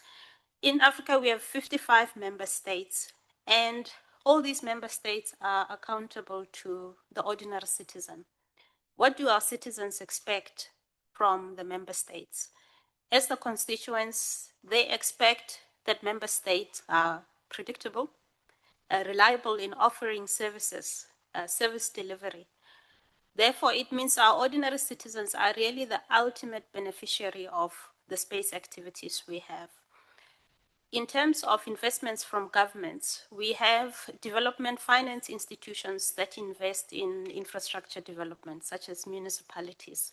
Using space data, we can be able to monitor the progress of those infrastructure projects, which therefore enables states to be accountable to their citizens on how the fiscus is being spent towards realizing efficiency and being able to deliver the services that our people need. Today, when we talk about Earth observation, it's not only a science that is for the elite, but Earth observation, which is the art of collecting data about the Earth, the activities happening on Earth. This can save someone's life. Earth observation today is used for disaster management.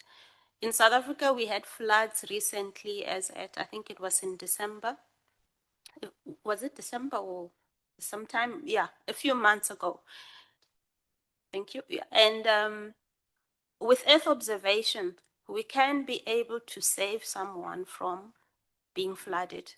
So space has become an integral part, not only as an economy, but impacting government, startups, creating employment, building innovation, and also being accountable to the citizens of our states.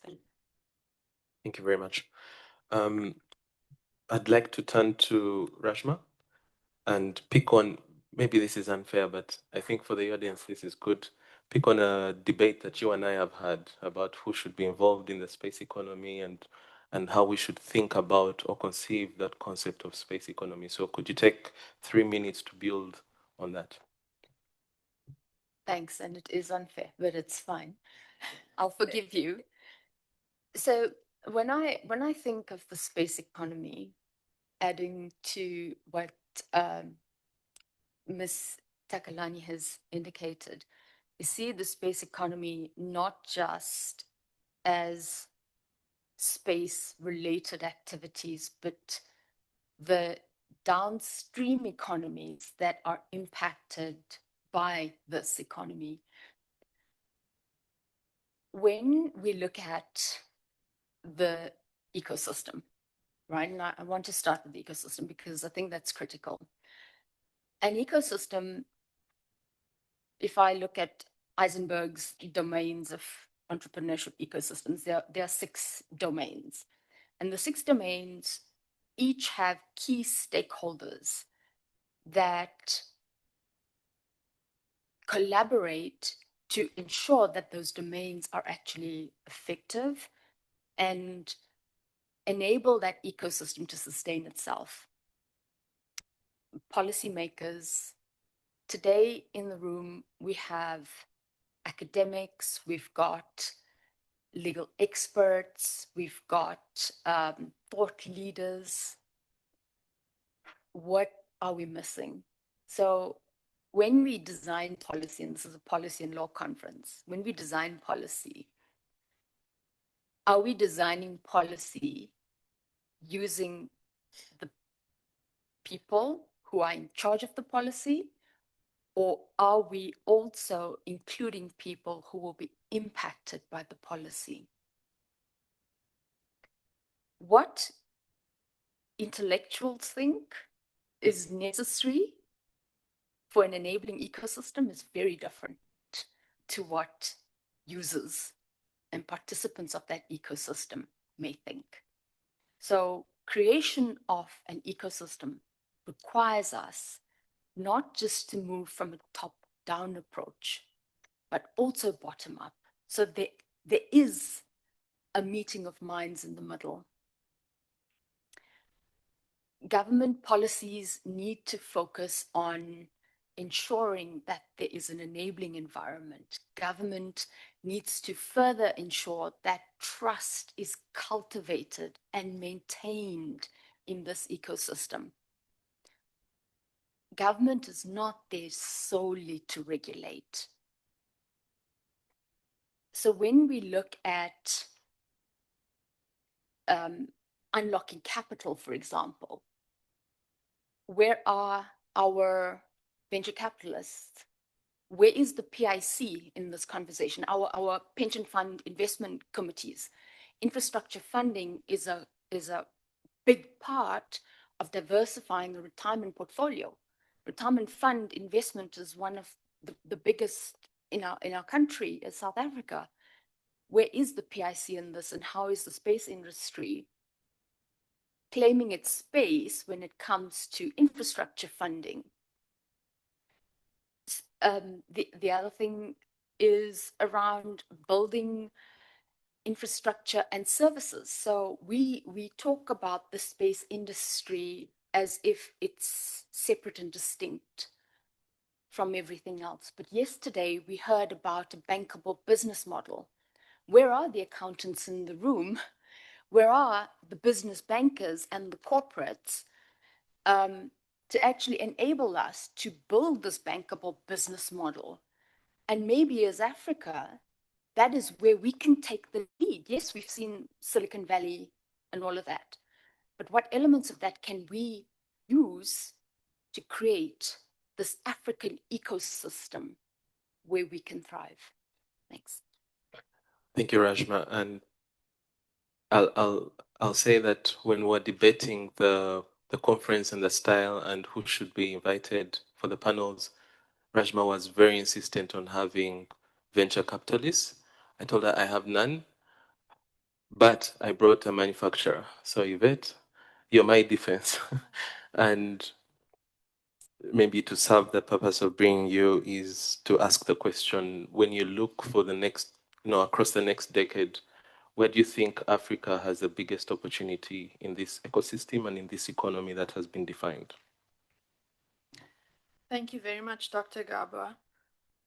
I think in answering that question, it comes down to understanding and owning our space identity. I know Natasha van Rooyen is on the online platform, and she's written about this. But in answering the question, it brings to mind the proverb, give a child roots and wings to fly. It speaks about independence. So Africa has the roots. We are resilient. We have a growing technical capability, and we have our Pan-African aspirations. What we are now developing are our wings. The confidence, the talent, the industrial ambition to compete globally in the space economy. We need to change our narrative about what we should do and what we are going to do. I believe the single biggest opportunity Africa has over the next decade is to position itself not merely as the consumer of space services, but as a globally competitive industrial and operational partner in the space economy. I've said this on more than one occasion today and yesterday, and other panelists have said it as well. So, on the one hand, at a time when geopolitical fragmentation is forcing countries and companies to rethink overdependence on traditional space powers, Africa is entering the market with several strategic advantages. First, we have the youngest population in the world. We've touched on this before. So it means Africa can become one of the largest future technical workforces available in the global space economy. Second, Africa has cost-competitive engineering and manufacturing environments. I've mentioned before that countries like South Africa already possess advanced aerospace, electronic defense, and precision engineering capability. And yesterday I referred to what is happening already in Cape Town. Third, Africa has real operational demand drivers: Earth observation, climate resilience, agriculture, mining, telecommunications, disaster monitoring, financial inclusion are not theoretical needs for Africa. They are immediate economic developmental requirements. So the opportunity, therefore, is not simply using space, it's participating across the entire value chain. If Africa acts strategically and intentionally, we can become producers of high-value space technologies rather than perpetual customers of foreign systems.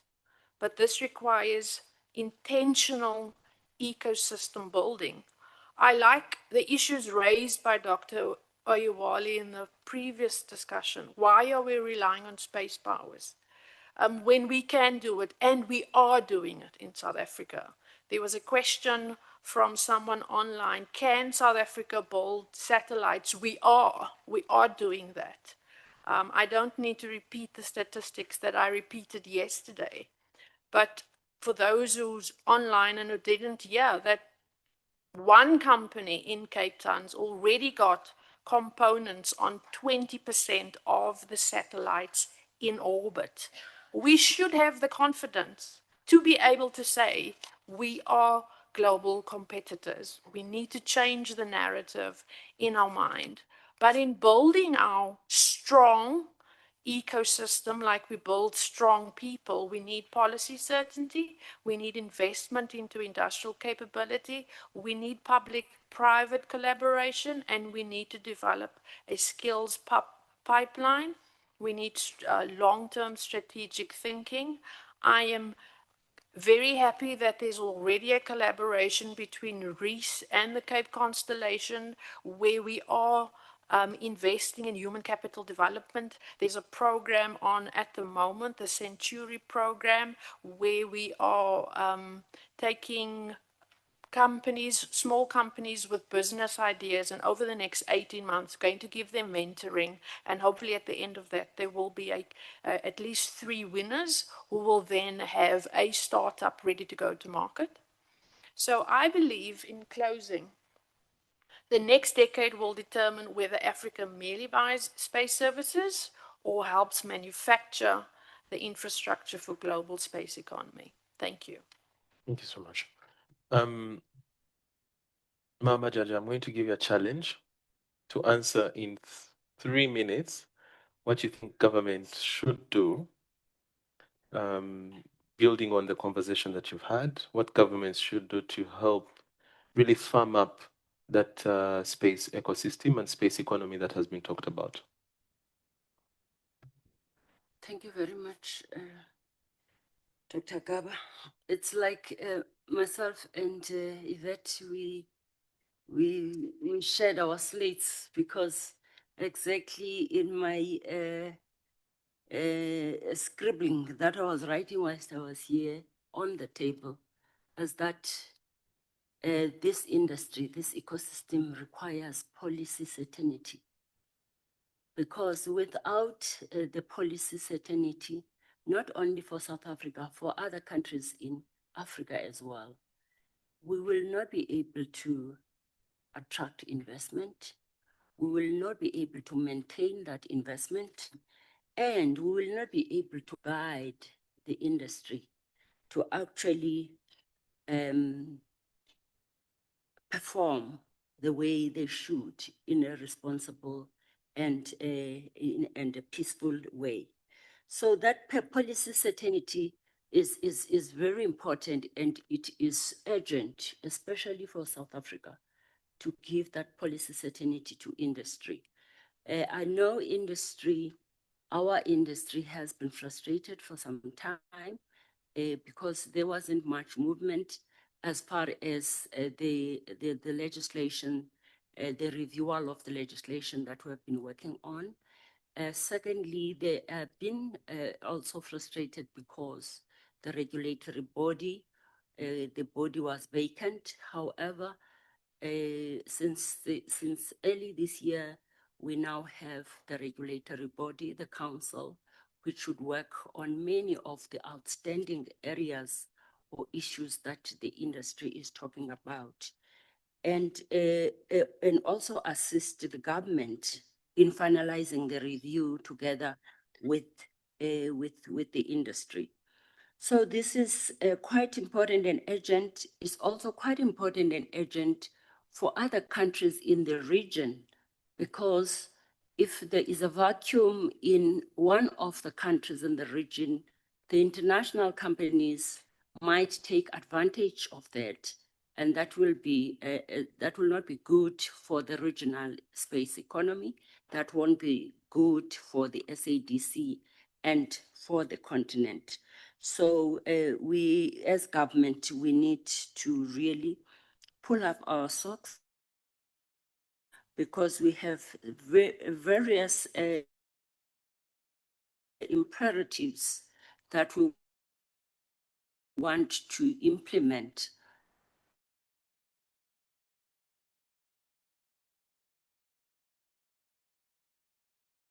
As we know that space, we have heard from Dagalani, is that we want to ensure that as we implement space policies and space legislation, we also want to bring in transformation imperatives. And over and above that, having said or mentioned the certainty of the policy, whilst government is doing that, government needs to bring a balance between regulation and industry growth. Whilst we are looking at regulating, whilst we are looking at implementing our treaty obligations as the state, we are as well have to balance that together with the industry growth so that we don't trample on that. So the reviewed legislation is actually looking on a sliding scale in terms of matters such as insurance, and is not even looking at a license cost at this moment in time. So it's a discussion that we are going to have with the industry. However, a sliding scale to be decided by ministries that are responsible for finance and trade and industry will be made determined at the time when it's necessary, according to the size, the type, the turnover, of the company that would be requiring a license, especially a launch license. I think we have spoken about industrial intervention. Dr. Lani has spoken about it in terms of industrial financing, non-financial interventions. In my mind, I was also thinking of the trade interventions that government at large is doing, looking into import substitutions and the rest, which is something that we haven't done in a long time, but with the change in geopolitical space, I think each and every country is now looking at how can I keep what I have? How can I be better at what I am capable of doing? And how can I trade that with the like-minded country that from me on a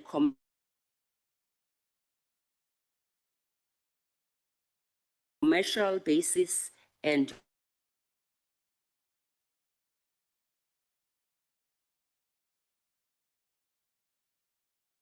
on I think the certainty of the policy and implement that, because our government has been very popular with good policies. We are able to come up with very good policies, but we hardly, or let me not say hardly, or we are not so good in implementing such. So one of the things that we need to step up is monitoring and evaluating the implementation of the policies. The policies are meant to be implemented, and we need to see that we are implementing what we have set to do.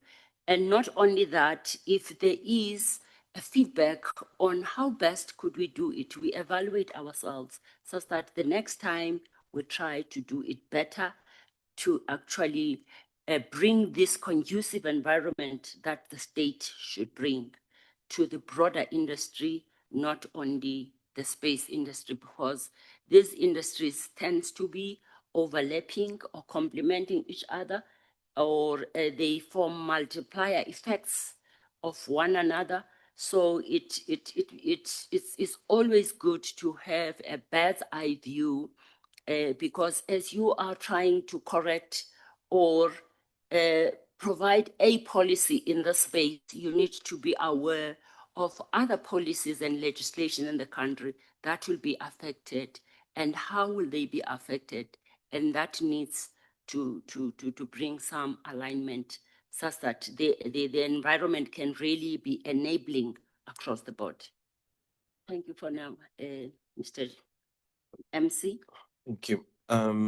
Okay, so I'd like to move on to Joan and to, I don't know, pick on some of your experiences, but also, again, very heated debates that I've had with you about investment in space, in the space sector by governments, by African entities as well. And the question I pose to you is, realistically, which opportunities do you think should be targeted for governments and for investors in Africa as they begin to move on to getting involved in the space industry? Thank you, Dr. Gaba. I don't think our debates will ever end, but ideological differences sometimes on this issue. Look, very realistically, when you talk about commercial opportunities, I think you follow the money. Where does the money go? And even if we're saying that, you know, our downstream segment in Africa is quite lucrative, where is the money going? Does it sit within Africa or does it leave? So is that really something that's commercially advantageous for Africa? I mean, it's a question for all of you to consider. And because when I think about where does the money go, and if we're saying that we want space for Africa, by Africa, for Africa, the real questions are about how do we pay for it? How do we regulate it? And how do we own it? Because if you don't own something, you really don't make any commercial, you don't get any commercial advantage from it. So to answer simply, for me, the money is currently, and where governments need to put more thought, more effort. They're already doing this, by the way, in a big way. Of course, it's downstream. And for me, it's Earth observation and the associated analytics of the data resulting from that, because this data drives key decisions, provides various solutions that the people of Africa benefit from. So be it agriculture, insurance, financial services, logistics, urban planning more and more. So in Kenya, for example, we have an example of one of our governors who actually used data to do urban planning in his county, and it was quite impressive. And he was able to create a map also for health services within that county. But this is the downside for me.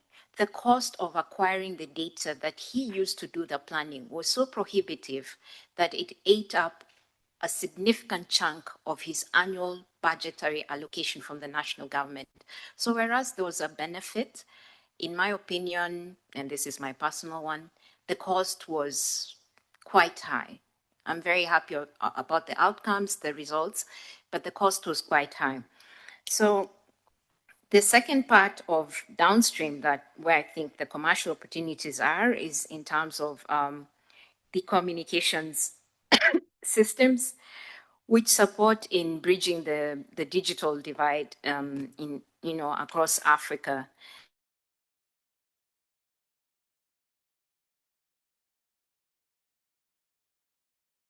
About model where they can move into the upstream segment, so that they actually own the infrastructure that produces this data.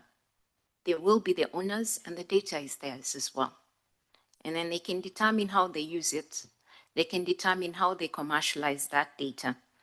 Naturally, of course, as I discussed in my previous panel and has been said by various panelists, the upstream segment requires an immense amount of capital and also technological capacity. And yes, in South Africa, I agree, we really worked on the capacity, but this needs to be replicated across the scale throughout Africa. We still need to work on increasing our technical capacity so that we're able to become the producers ourselves.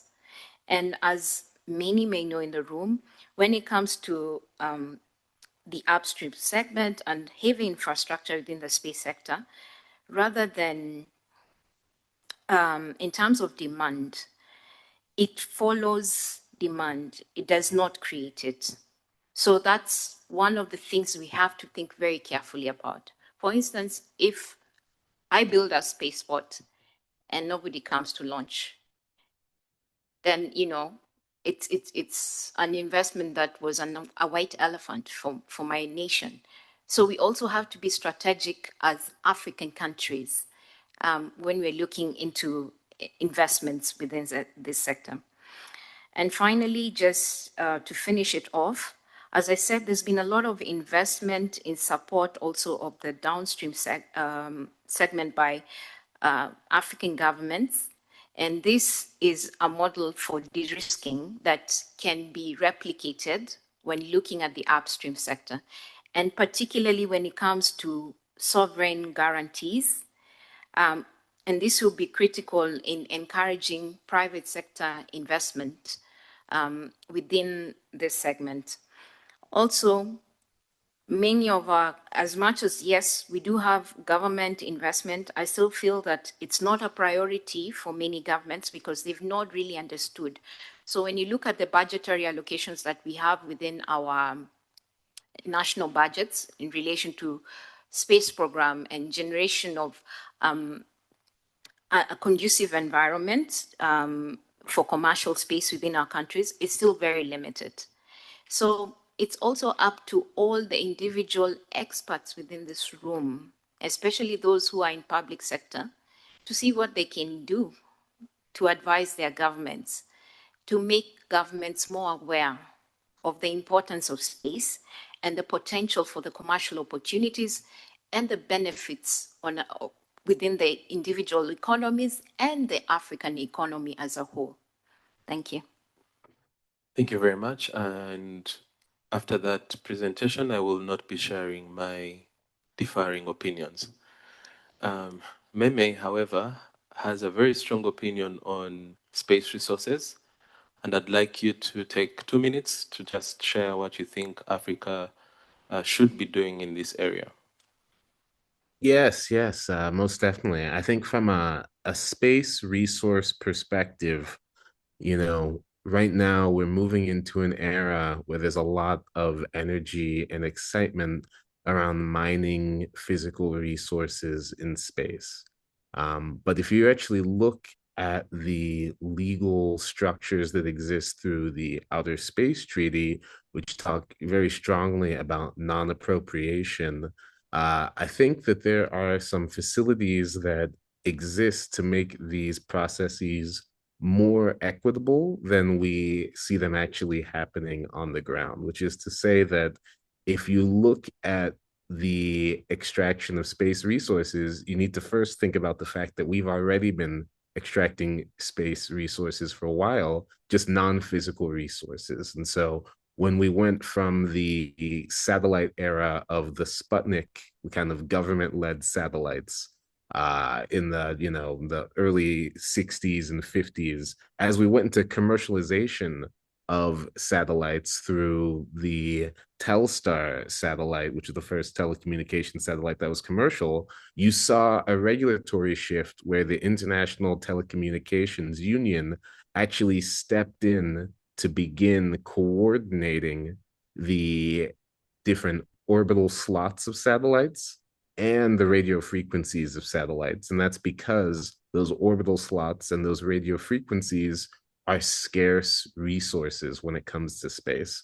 And they justified it by saying, despite countries wanting that and commercial entities wanting it, it needed to be coordinated by an international body. And so in 1963, you saw the ITU step in there. And even when there were opportunities for nation states, I think of the Bogota Agreement, for example, where nations on the equator said, hey, these orbital slots are only 100 miles up from us. The most valuable ones are on the equator. We want to take a little bit more control over those.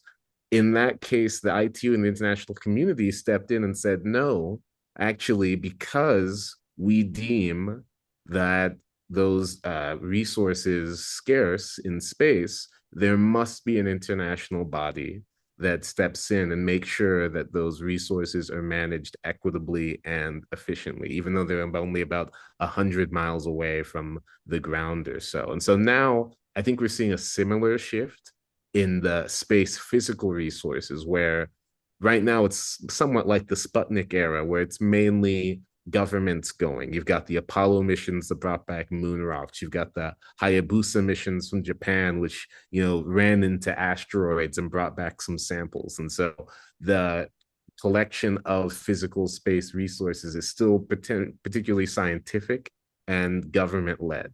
But we're moving into its equivalent of that Telstar era, where the extraction of space physical resources will actually be more generally guided from a commercial perspective. And so what we're going to need to see analogously is a shift regulatorily, where a body is actually going to be managing those physical resources in an equitable and efficient manner internationally, where it's not just a kind of gold rush happening in space from a physical resources perspective, because that will inherently lead to conflict. And I think you've seen space actors like the United States through the Artemis Accords attempt to change the norms around physical space resources through building a consensus. And it's been since 2020, almost 6 years now, of them building international consensus to trying to shift international law without actually going through the UN. But through that 6 years, they've got about 67 countries, including 5 African countries, to sign on to that. But if you think about building international consensus as a way of shifting international norms and law, and you think about the fact that international norms and law are in a way that it requires shifting through the Artemis Accords because it is so equitable and it does actually put such an emphasis on international coordination. I think the first speaker talked about how, through the African Space Agency, we already have a block of around 55 nations where consensus could more easily be created. And so I think that there definitely should be a policy push in recognizing of the power we have as having potentially already a base of 55 nations of a level of consensus to push a sort of international consensus that then must be dealt with when folks are thinking about the shifting norms around physical space resources, because I think it is in interest of many nations that the equitable grounds that the Outer Space Treaty was built upon around its management of space resources is maintained as we move to this commercial era of physical space resources. And so I know you said 3 minutes, and so I'll just kind of quickly leave it at that. Thank you, Meme.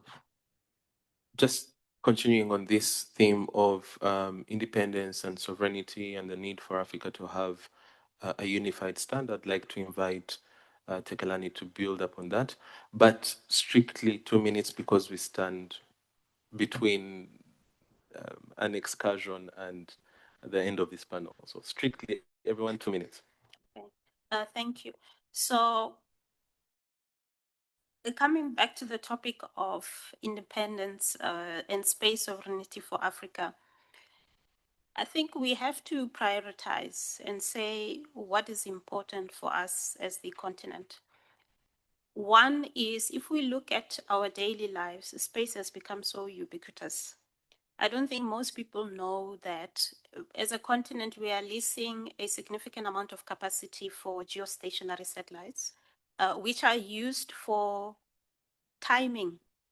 So when you withdraw cash from the ATM, for the ATM or the banking system to function properly, it needs GPS timing synchronization.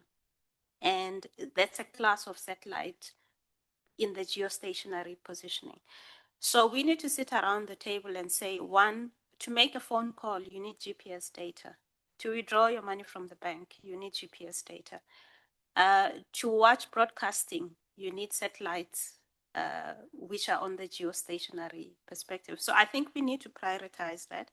And in having presence within the space realm, Ms. Majaja spoke about liability convention, which is very clear in Article 1 and Article 2, that the states are wholly responsible for any liability that may arise as a result of space activities.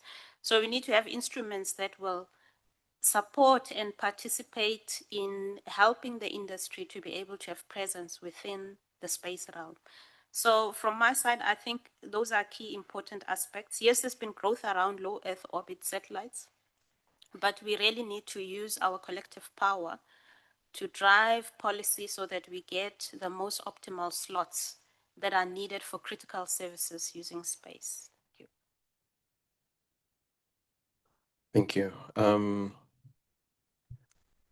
Rajma, what skills do you think are missing? And if you had the power to correct that missing link, what would you do? Thank you.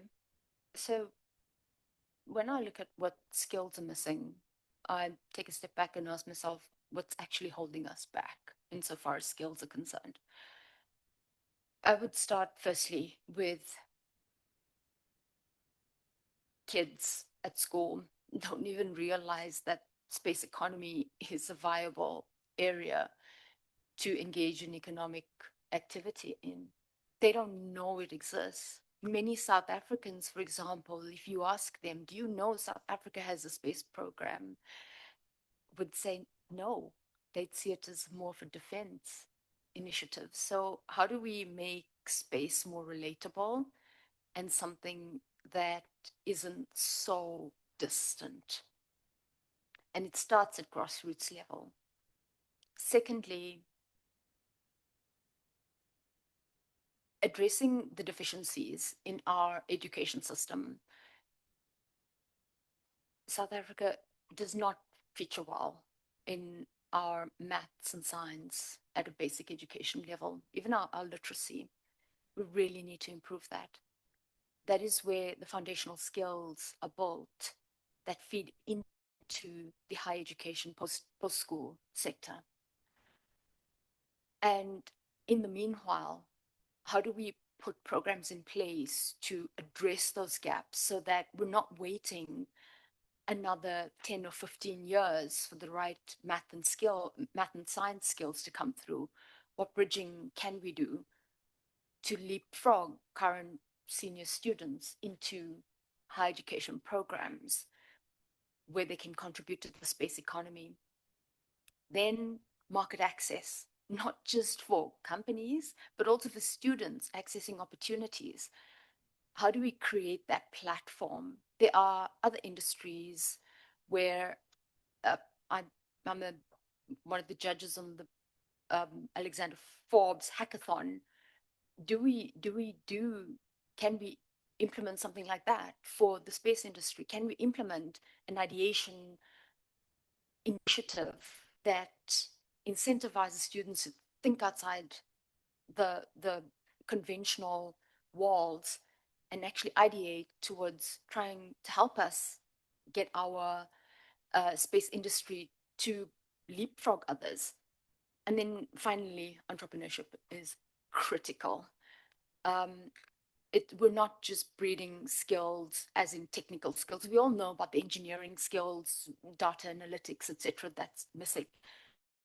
But the fundamental question for me is, how do we put these skills in place sooner rather than later? Thank you.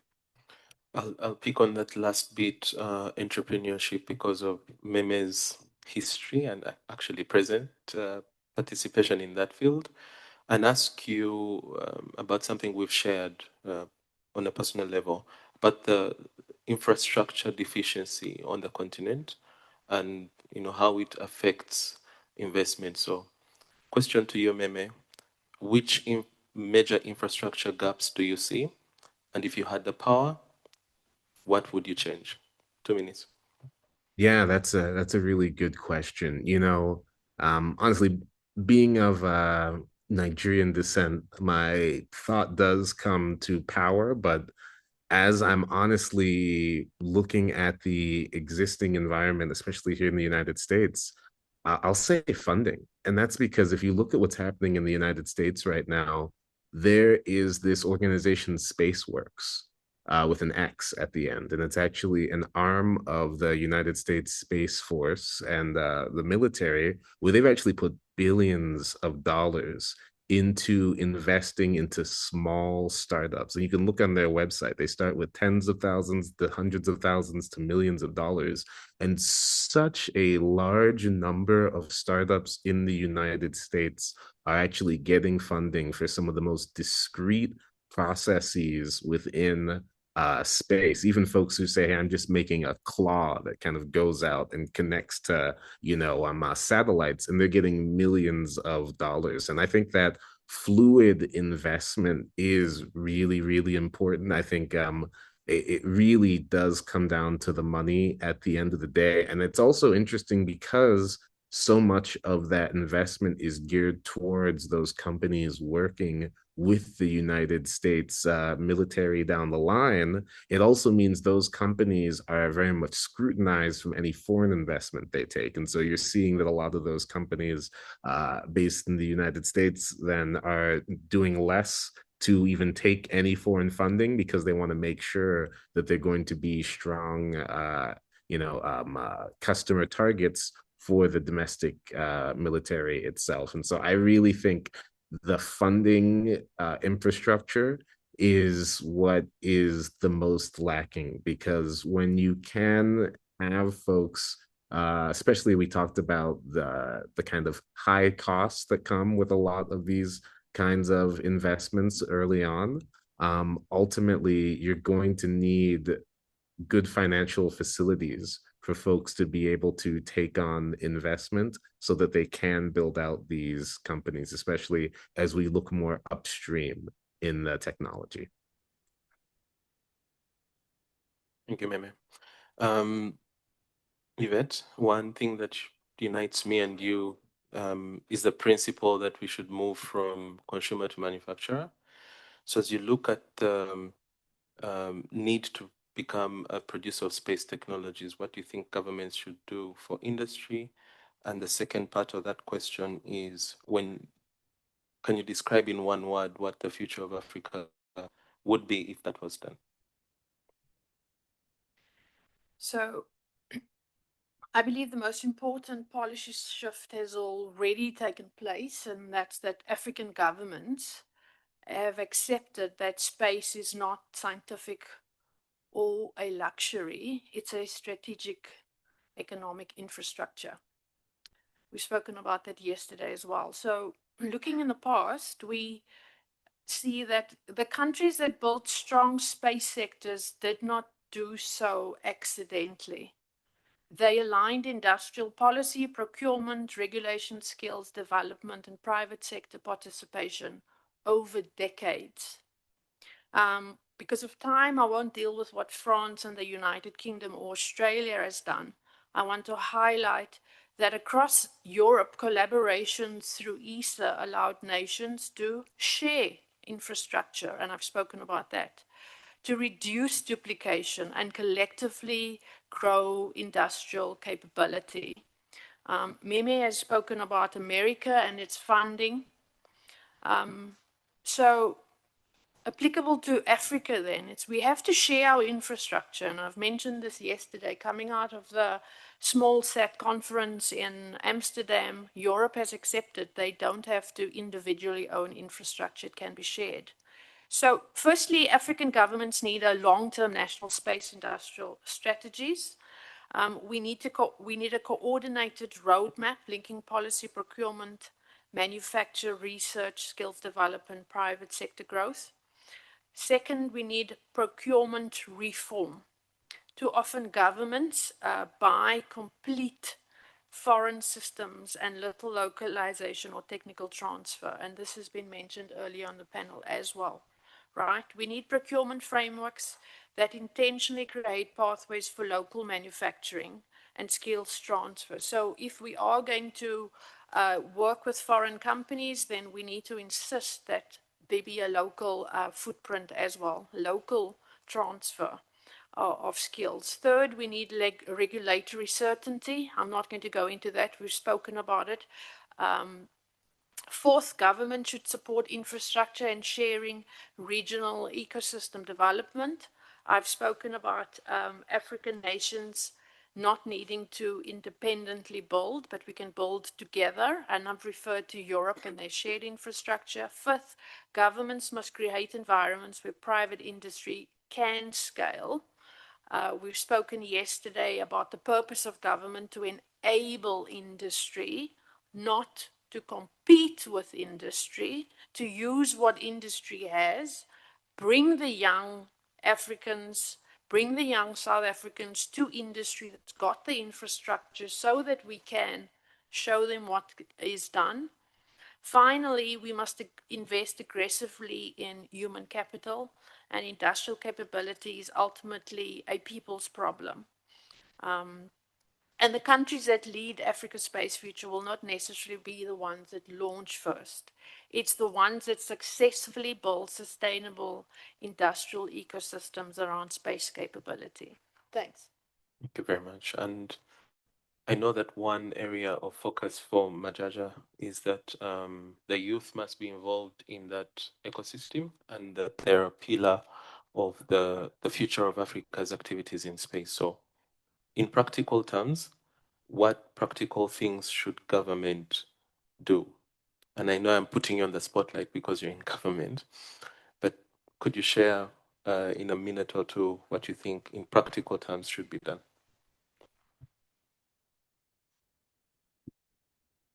Thank you, Doctor. I think amongst the things that government could do, Dr. Rashmi has touched on that in ensuring that the youth is involved within the ecosystem. We have realized that we have shortage, especially in South Africa. I don't know other countries, but I think of students taking STEM subjects, which becomes a big problem later on in their university life, because without the STEM subjects, that actually limits your broad kind of qualifications. And as already been shared by the panel, the qualifications and the skills required by the economy today are not the skills that were required by the economy 10 years ago. Today, we're talking of data analytics, advanced manufacturing, remote sensing, AI, IoT, and the rest. And if government can start from a very, very early age to introduce these important areas of work, because we are aware already now that we can be able to work without the paper and the pen, and with the Internet of Things and AI, that most of a number of jobs will render people very redundant. So start at an early age, high school, and as well as university level.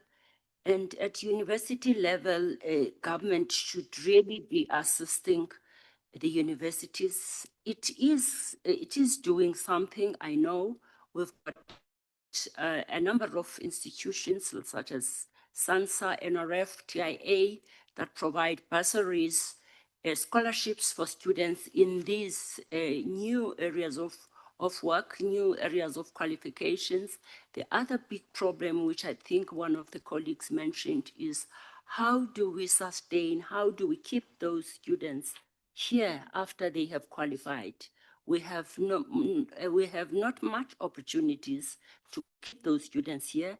And most of the time, the students have to leave because they must also have a life. They will have to leave and go abroad and seek opportunities there. So in that sense, we are going to have a brain drain, which means there's something that else we need to do to ensure that there is investments, industrialization, manufacturing that is going to attract the students to let them stay here at home and be able to work here at home. So there is quite a broad ecosystem that we need to work on as government, not as a single government department, but as all government departments, starting from basic education, higher education, DTIC, DSTI, as well as with international institutions, regional cooperation. Yvette has just spoken about regional cooperation that is working well within the EU, which I am sorry, within our continent, it's not working that well.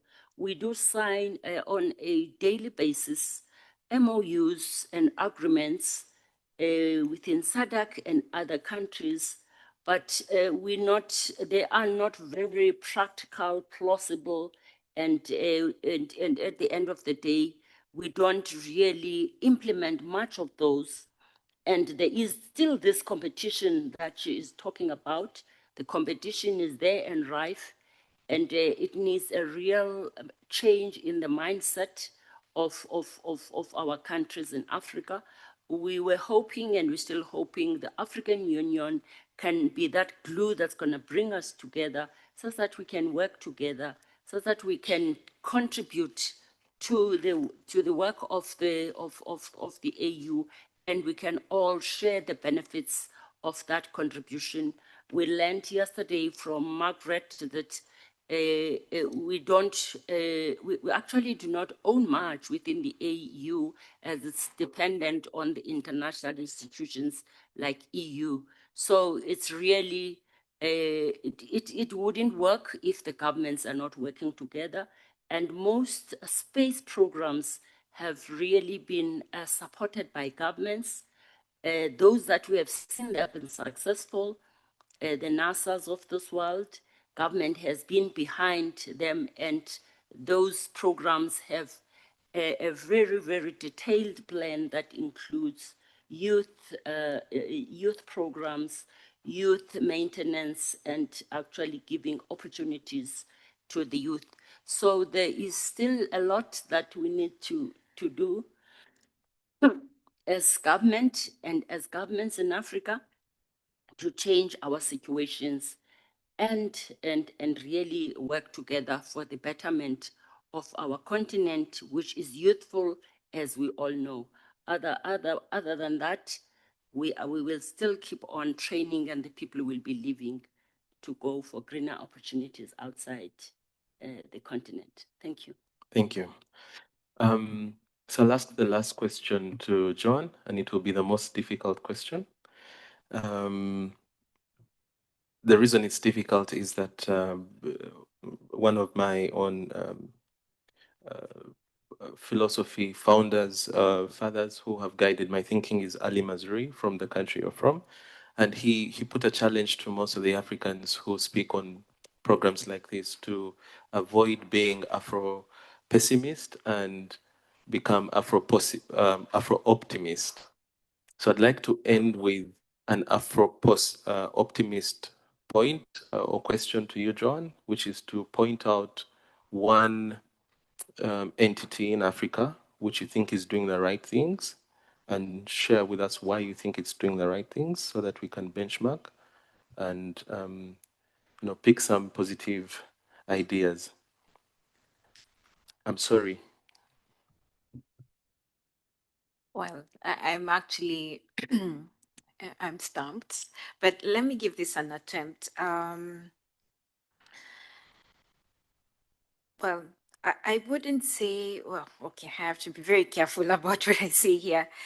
So first of all, because I am from, my affiliation is government related as well, I have to be very careful not to look like I am partisan in any way. So I'll choose, for me, I will choose an entity which is neutral, which I want to say, maybe the correct language is say, there's a lot of room for expansion in terms of improvement, optimization.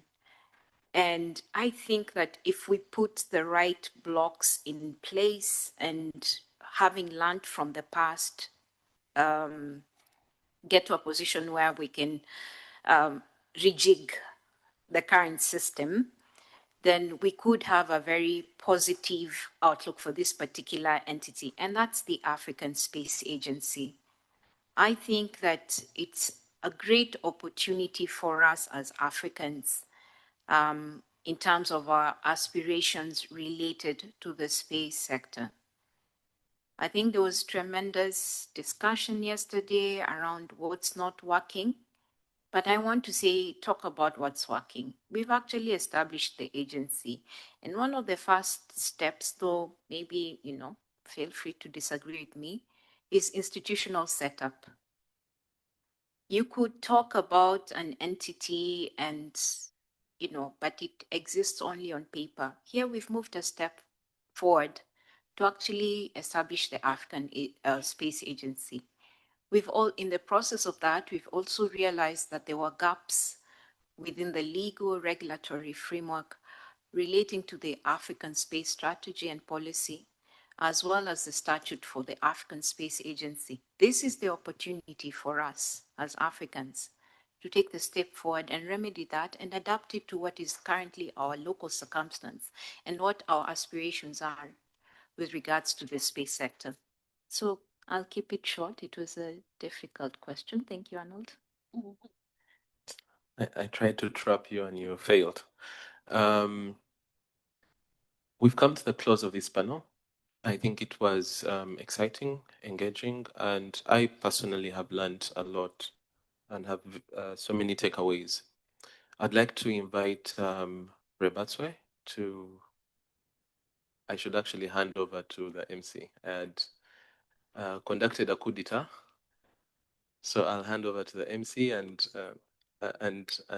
thank you very much for your audience. To those who are online, thank you very much. We hope to see you next year in person. Thank you. Okay. Hi, everybody. Thank you so much for joining us for day 2. I don't know if, no, you can see me. I'm not wearing heels today, but I know that you can see me. Okay, so I'm going to give the plenary and just go through what was discussed today. Unfortunately, I wasn't able to be in the room the whole day, but I'm very grateful to my colleagues from McGill University, Judith Jung. I hope I'm pronouncing your last name correctly. Judith, thank you, for assisting me with taking notes of what happened during the sessions. So I hope I do a good job in summarizing what happened, but my understanding is that these sessions are recorded and the recording will be shared after this is, I hope.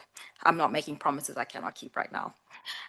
Okay, so just to start off, thank you all so much for joining us for today's session, which covered space security and military uses of outer space, an African position, as well as a roundtable talk on the space economy, future of space activities in Africa.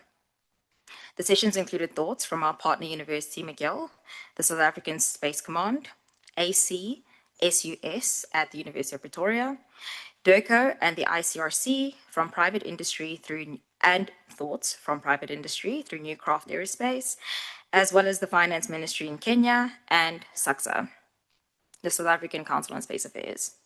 The sessions were robust as usual, and the first session highlighted how education is absolutely key to space security and that interdepartmental cooperation is critical in space military operations. The relationship between the military and civilians was also considered, and balancing dual-use infrastructure between the two. It was discussed that African states do not need to rely on foreign partners and can become tech leaders on the continent. This can be done through looking at AI mismanagement and investing in educational commitments. The second panel today looked at the space economy and also considered how shared infrastructure through long-term strategy and government support in strengthening policy involvement is a key to growing our space economy. It was commented that the government could assist here with supporting universities and educational programs. And this takes me very nicely into our breakaway session that happened upstairs with the moot students that participated in the Manfred Lachs Moot Court competition this week.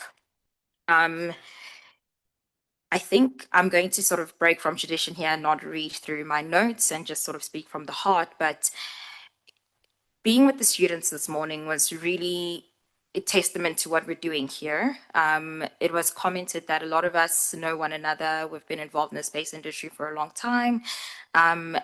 But why are we doing this? What is the future of space? And the future of space was sitting in that room. For a lot of them, it was their first foray into space law and policy and understanding that space law is an industry that they can participate in. And it was our sort of duty, myself and my colleague David and my other colleague Nompumelelo, to sort of advise the students on what a career in space looks like.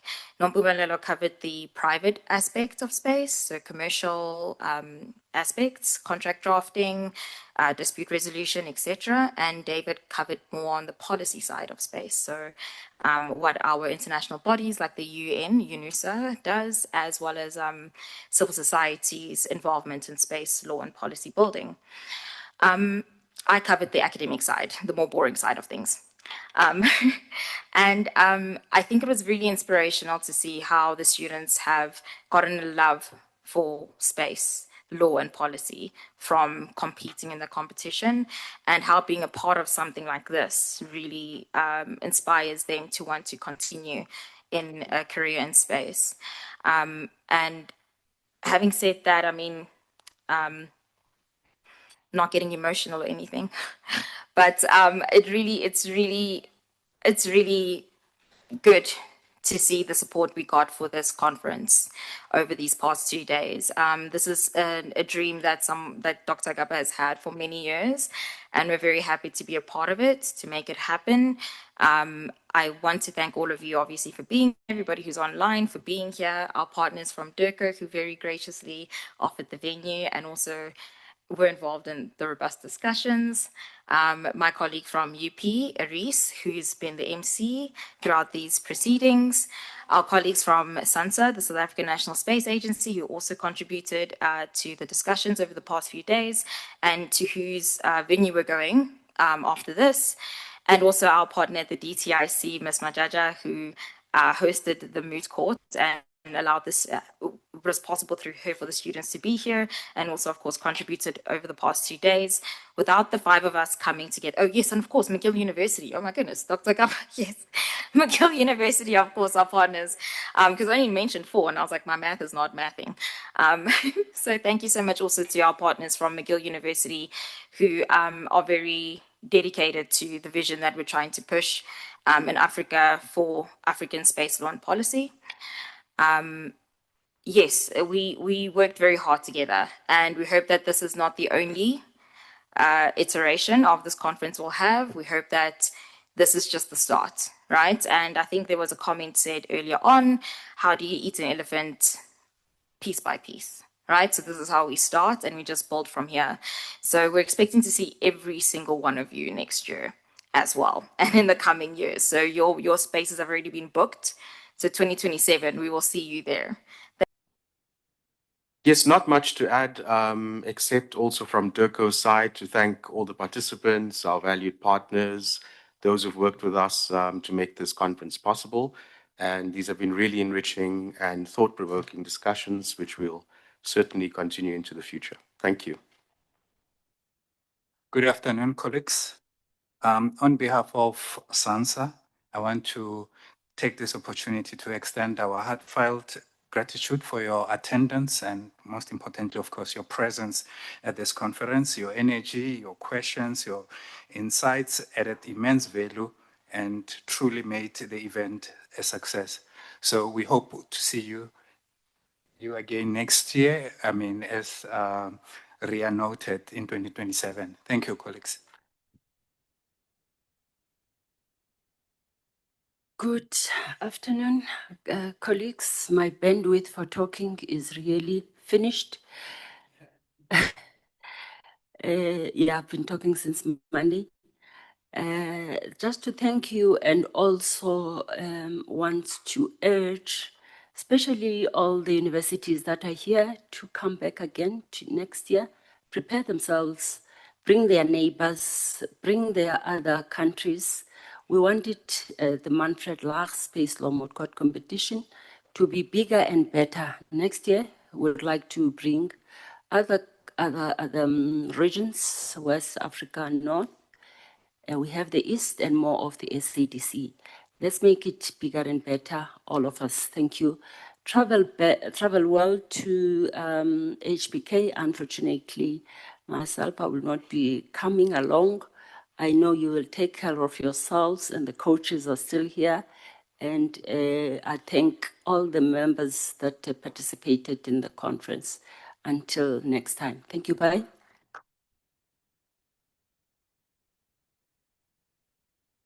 Hi, everybody. I don't want to stand between us and the departure for our very exciting excursion that we're very thankful for this afternoon. But I just want to say again, thank you very much for your hospitality here and your partnership.